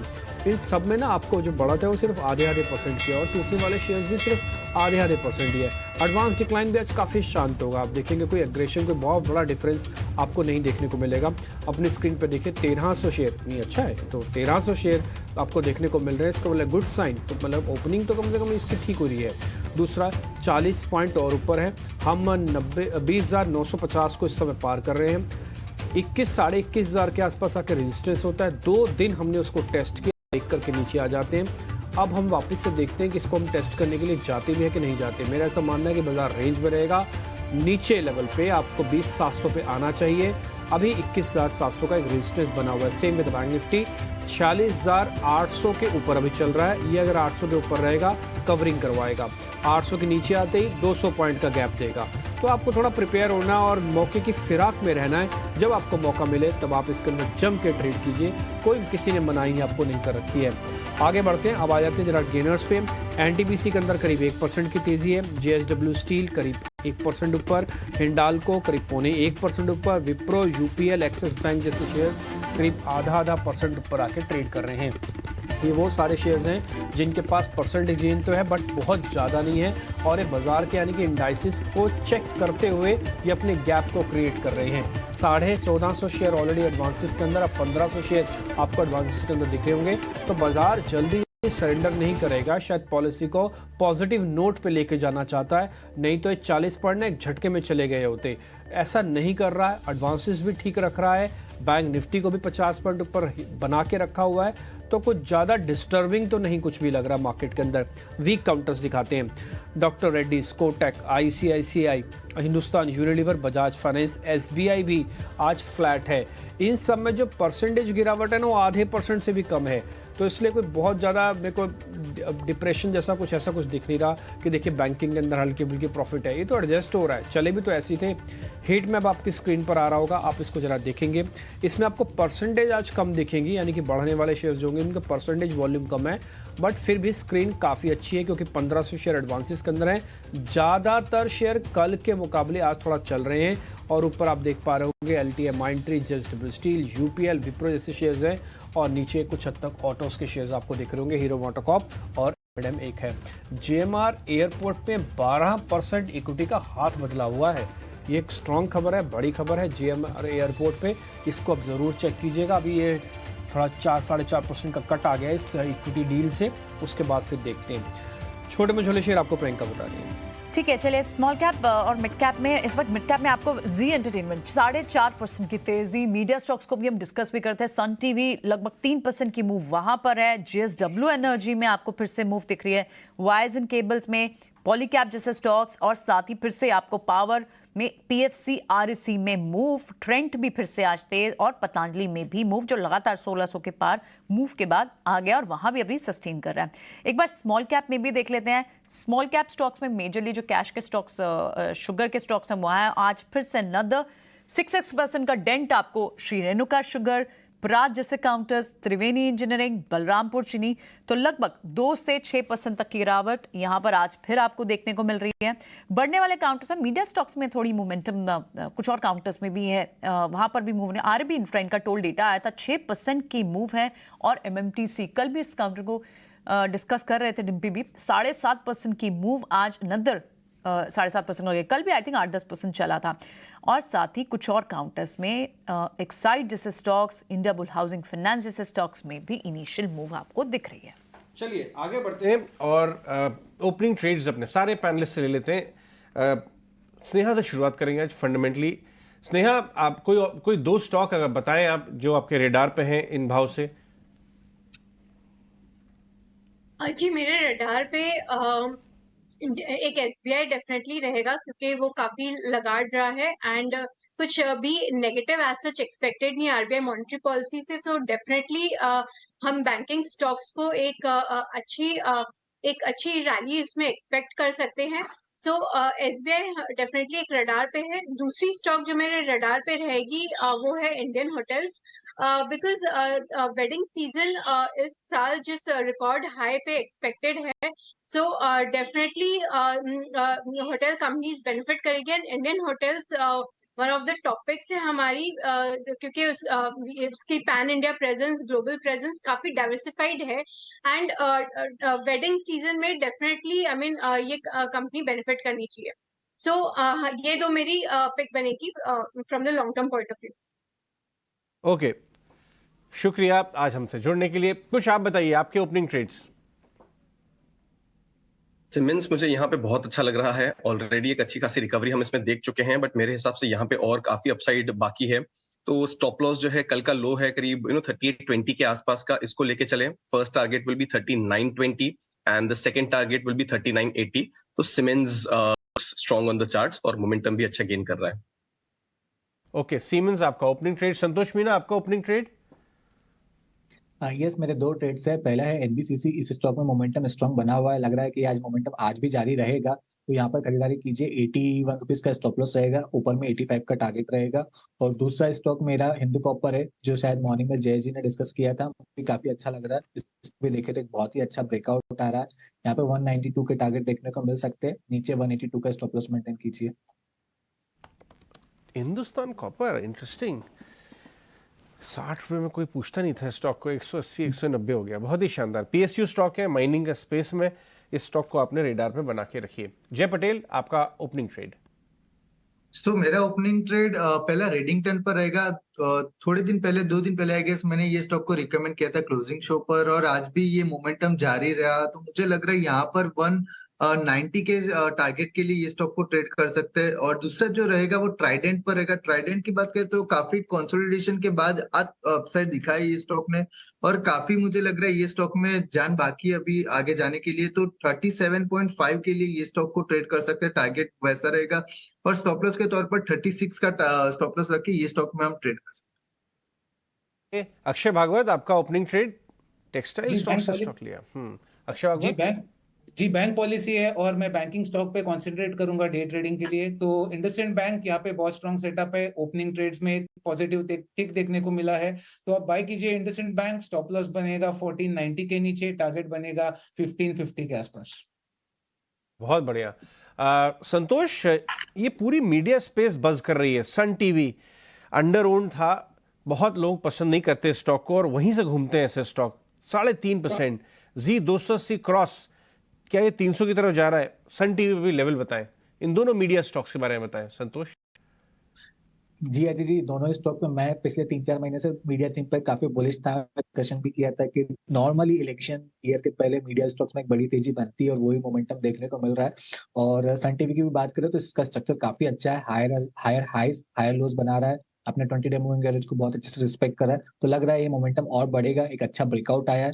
इमीडिएटली मुझे 750 तक के टारगेट नजर आ रहे हैं, तो आप इस मोमेंटम को चेस करिए। नीचे आप 680 का स्टॉप लॉस मेंटेन कीजिए। सुबह डिम्पी ने जी लिमिटेड को हाई किया था, मैं भी इसको लेकर बुलिश हूँ। 20 तारीख इसकी डेडलाइन है, उसके पहले मुझे लगता है कि एक पॉजिटिव न्यूज आ सकती है इस काउंटर के लिए, जिस हिसाब से इसका टेक्निकल स्ट्रक्चर हो रहा है। जैसे स्टॉक के 290 रुपए निकालेगा, इजीली शायद 50-100 पॉइंट की तेजी स्टॉक में देखने को मिल सकती है। तो इस स्टॉक को अपने रेडार पे रखिए। अगर कोई ट्रेड करता है तो उसके लिए अब स्टॉप लॉस रहेगा 265 का। ठीक है, ट्रेलिंग स्टॉप लॉस लगा लीजिए अब जी एंटरटेनमेंट में 265 का। आज इसने गैप भी किया, और हमने ना आपको कल ही बीटीएसटी करवाते जाते जाते 270 के कॉल प्लस करवाई थी। 14 रुपये का रेट था, आपको अच्छे से याद होगा, कल हमने अपने मेहमान से पता किए थे। अगर डायरेक्टर साहब आप उसको दिखा पाएँ, उसका रेट अभी करीब 18.5 से 19 रुपये है। 2000 का लॉट साइज है, 28,000 रुपये आपके कुल मिला के कल हमने लगवाए थे, और 10,000 रुपये का प्रॉफिट ऑलरेडी आपके बुक्स में हमने डलवा दिया है। ये 18.5 19 रुपये का रेट इनफैक्ट आ रहा है। 33% का गेन आपके पास आ चुका है। होल्ड करके रखना इस कॉल को, और कॉस्ट क्या, अब एक स्टॉप लॉस लगा दो 14 रुपये का। और जैसे अभी आपको संतोष जी ने भी बताया कि वो भी थोड़ा बुलिश है, तो हमारा कॉन्फिडेंस भी थोड़ा हाई है कि जी एंटरटेनमेंट पे ध्यान रखें। बस एक ही प्रॉब्लम चल रही है, बैन में है। शायद अच्छी बात भी है कि बैन में है तभी ऐसा हो रहा है, अगर बैन में नहीं होता ऐसा होता भी ना। एक और शेयर, जब सन टीवी के बारे में डिस्कस कर रहे थे, आज ही अक्षय पी भागवत की ट्रेड था। सुबह जब 6 रुपये गैप के साथ खुला ना, तो अक्षय ने, हमने पूछा भी था उनसे कि खुलते ही सौदा पंच करें, उन्होंने कहा खुलते ही करो। तो मैं मानता हूँ आपसे 8 रुपये में, 9 रुपये में, 10 रुपये में प्लस हुआ होगा, तब भी आपके पास गेन खड़ा हुआ है। इंट्राडे गेन्स अपने सन टीवी में अच्छे से नोटिस कर लीजिएगा बॉस। MMTC 7% ऊपर, कल 10% लॉक हुआ था। ITI कल 13% चला, आज 5% और चला। तो आपको शेयर का चुनाव ठीक करना है। बाजार तो वही है ना, कहाँ गया मार्केट कहीं भी, लेकिन स्टॉक्स चल गए ऐसे 20-20% 2-2 दिन में चल रहे हैं। ये अपॉर्चुनिटी ना आपको रेयर मिलती है मार्केट के अंदर, जब बुल फेज अपने चरम पर होता है ना, तभी शेयर्स आपको थोड़े दिखते हैं। एक IRB 6% ऊपर, आज जय पटेल की कॉल थी, हमने इनफैक्ट पूछा था उनसे, उन्होंने डिस्क्लोजर भी दिया कि उनके पर्सनल पोर्टफोलियो में है। खबर आई थी कि इनका टोल कलेक्शन बढ़ गया 19%, उन्होंने कहा प्लस करो, प्लस क्या होता जो 6% ऊपर है, और ये धीरे धीरे चला है। IRB इंफ्रा वो वाला शेयर फायर करो, ये देखिए अब 6% ऊपर है। आगे बढ़ते हैं, अब कुछ एक ऐसे शेयर्स पकड़ने की कोशिश करते हो बाजार खुलने के बाद आपको मिल जाएंगे। एक जुबिलेंट फार्मा नाम की कंपनी है, करीब 3% पर है, 491 का रेट है। संतोष जी आप चेक करेंगे जुबलेंट फार्मा। यस डिम्पी, आपने अच्छा स्टॉक आइडेंटिफाई किया है क्योंकि इसका एक बहुत ही अच्छा ब्रेकआउट आने की तैयारी में ऑलमोस्ट आ ही चुका है। 480 का एक रेजिस्टेंस था, उसके ऊपर सस्टेन कर रहा है, तो इस स्टॉक में तेजी बन सकती है। फार्मा स्पेस पे भी मैं बुलिश ही हूँ। ऊपर में इसमें 550 तक की अपसाइड देखने को मिल सकती है, तो इसको पोजिशनल बेसिस पे आप खरीद सकते हैं। नीचे आप 460 का स्टॉप लॉस मेंटेन कीजिए।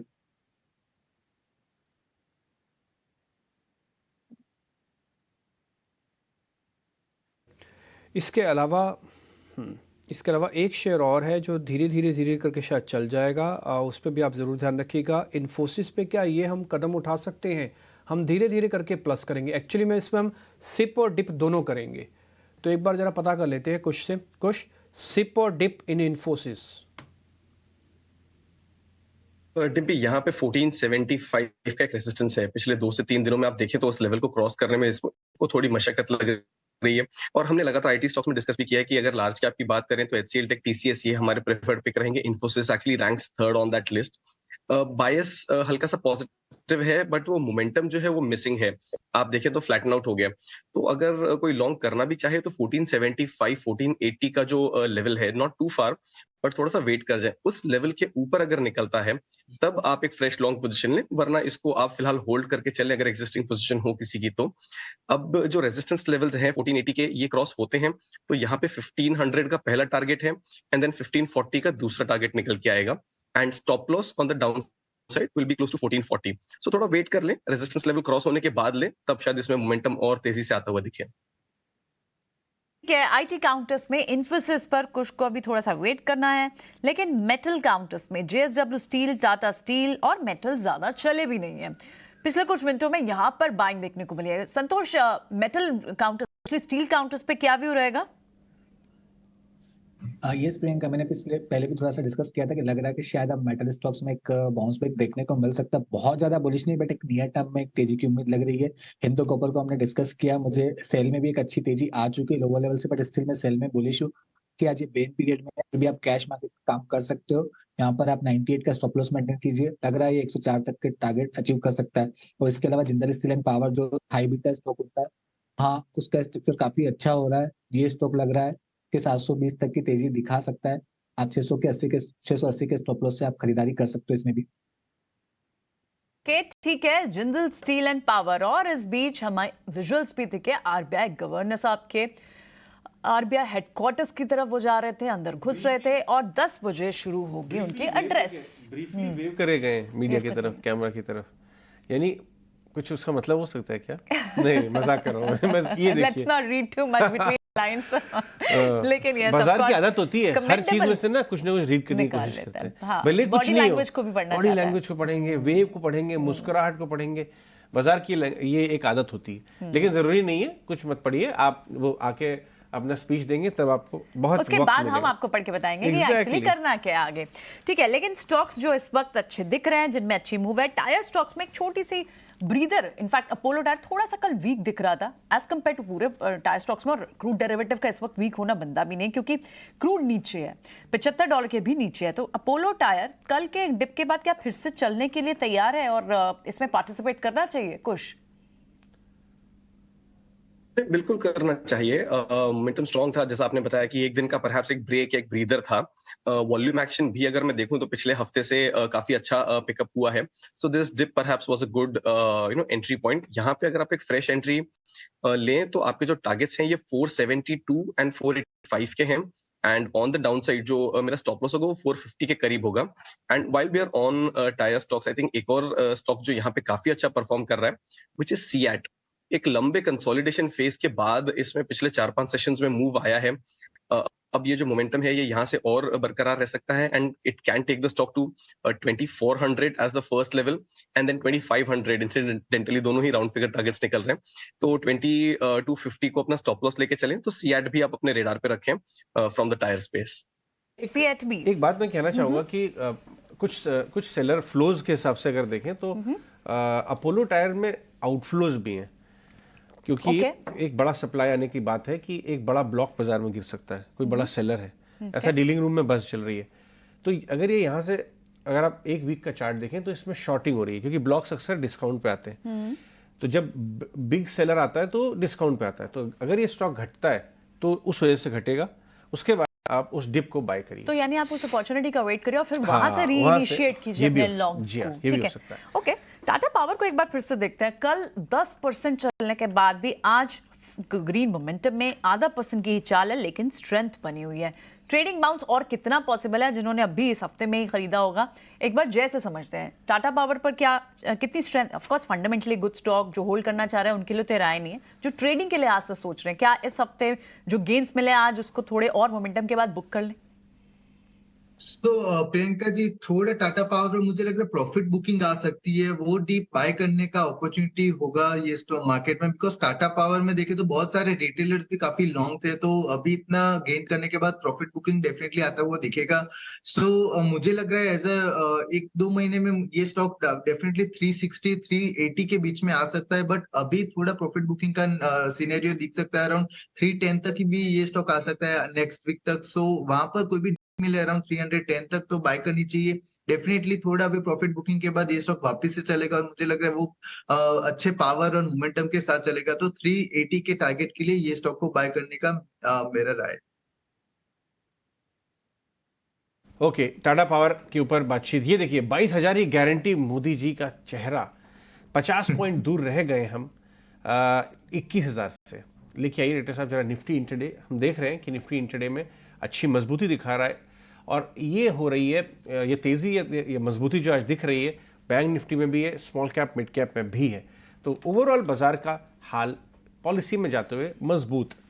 कुछ स्टॉक्स के बारे में बात करना चाहूँगा। आपको याद होगा एक स्टॉक है इंडियन रिन्यूएबल्स एनर्जी, इरेडा, जो हाल ही में लिस्ट हुआ है। संतोष, मैं आपसे पूछूंगा क्योंकि ये आप फंडामेंटल्स और टेक्निकल दोनों देखते हैं। 8%, ये 70 रुपये का लेवल क्रॉस हो रहा है। पिछले हफ्ते जब ये लिस्ट हुआ तो ये 40-50%, 30-32 रुपये का भाव था। ये लिस्ट हुआ डबल पे, उसके बाद फॉलो बाइंग दिखी, 10% सर्किट लगा और ये 67 पर टॉप हो गया। आज ये 69 क्रॉस कर रहा है, 70 का भाव। क्या लेवल्स दिखाई दे सकते हैं इसमें, संतोष?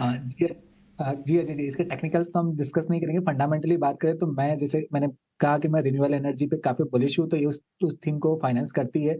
कुछ लोगों के कंसर्न्स थे इसके वैल्यूएशंस और मार्जिन को लेकर, ग्रोथ को लेकर, बट मुझे लगता है एक्टिव जब तक ये थीम चल रही है तो आने वाले 6 महीने, साल भर इसमें तेजी बनी रहेगी और स्टॉक इजीली 3 डिजिट में जा सकता है। तो अभी बने रहना चाहिए। जिसको आईपीओ में अलॉटमेंट हुआ उसको होल्ड रखना चाहिए। शायद इसमें 100 रुपीज प्लस के टारगेट देखने को मिल सकते हैं।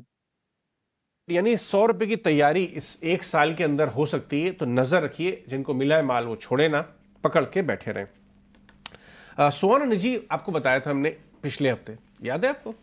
एक बड़ा ब्लॉक हुआ था 350 करोड़ का। बड़े बड़े जगदीश मास्टर और भी बड़े बड़े दिग्गज इस ब्लॉक के अंदर आए हैं उस ब्लॉक में। उसके बाद से थोड़ी सी एनर्जी आ गई है इसके अंदर।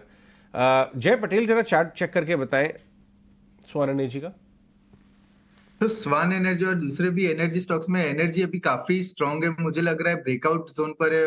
Morning star pattern daily chart पर हम दिखाई दे रही है। So definitely even JSW energy आज मेरा पिक भी था। स्वान एनर्जी भी काफी अच्छा मोमेंटम दिखा रहा है। वीकली चार्ट पर भी यहाँ पर जो ब्रेकआउट आया 47, कल के दिन में जो 460 के बाद आया, तो डेफिनेटली आज ये मोमेंटम कंटिन्यू होता हुआ दिख रहा है। और इंट्राडे के लिए हम देखें तो 475 तक आज की रैली वापस से जा सकती है। इंट्राडे हाई भी है और वापस से ये स्टॉक ये लेवल को टच कर सकते हो। अभी किसी को बाय करना है तो अभी मौका डेफिनेटली ये गिरावट में। सो यहाँ से 15 पॉइंट के मूव के लिए सोन एनर्जी को बाय करना चाहिए इंट्राडे के लिए।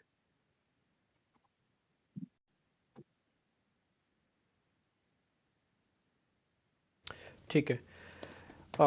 एक शेयर है बजाज फाइनेंस। हालांकि पॉलिसी के दिन थोड़ा मुश्किल होता है उसमें काम करना, बट ऐसा लग रहा है थोड़ा फटीक है, थोड़ा थक सा गया है वो शेयर। एक बार ज़रा चेक करवा लेते हैं। जय, आज अपने 200 दिनों के एवरेज को ब्रेक डाउन कर देगा क्या? शुरुआती डाटा उतना अच्छा नहीं बन रहा है इसके अंदर। ये जो है ना 7150 है इसका 200 दिनों का एवरेज, अभी 7350 है।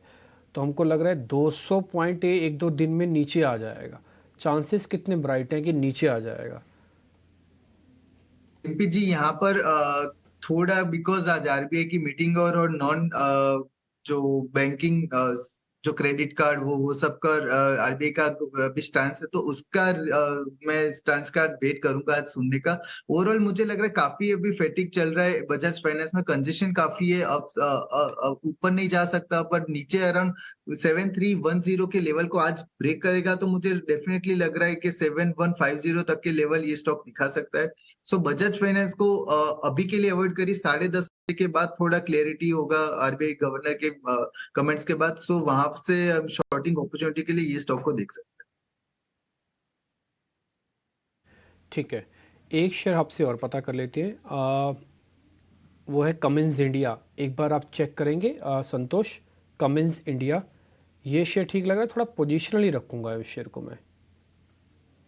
यस डिम्पी, आपने एक बहुत अच्छी बात कही कि इस शेयर को पोजिशनली रखूंगा, तो लग रहा है जिस हिसाब से इसका स्ट्रक्चर हो रहा है कि पोजिशनली में आपको 22 रुपए तक की अपसाइड दिखा सकता है। तो यहाँ से अभी और 200-250 पॉइंट की अपसाइड नजर आ रही है, तो इसको रखिए। कैपिटल गुड्स स्पेस में एक आउट परफॉर्मिंग स्टॉक है। स्टॉप लॉस भी बहुत छोटा सा बन रहा है, अभी स्टॉक 1960 के आसपास चल रहा है। आपके लिए स्टॉप लॉस रहेगा 1925 का, और इजीली यहाँ से 200 से 250 पॉइंट की अपसाइड देखने को मिल सकती है।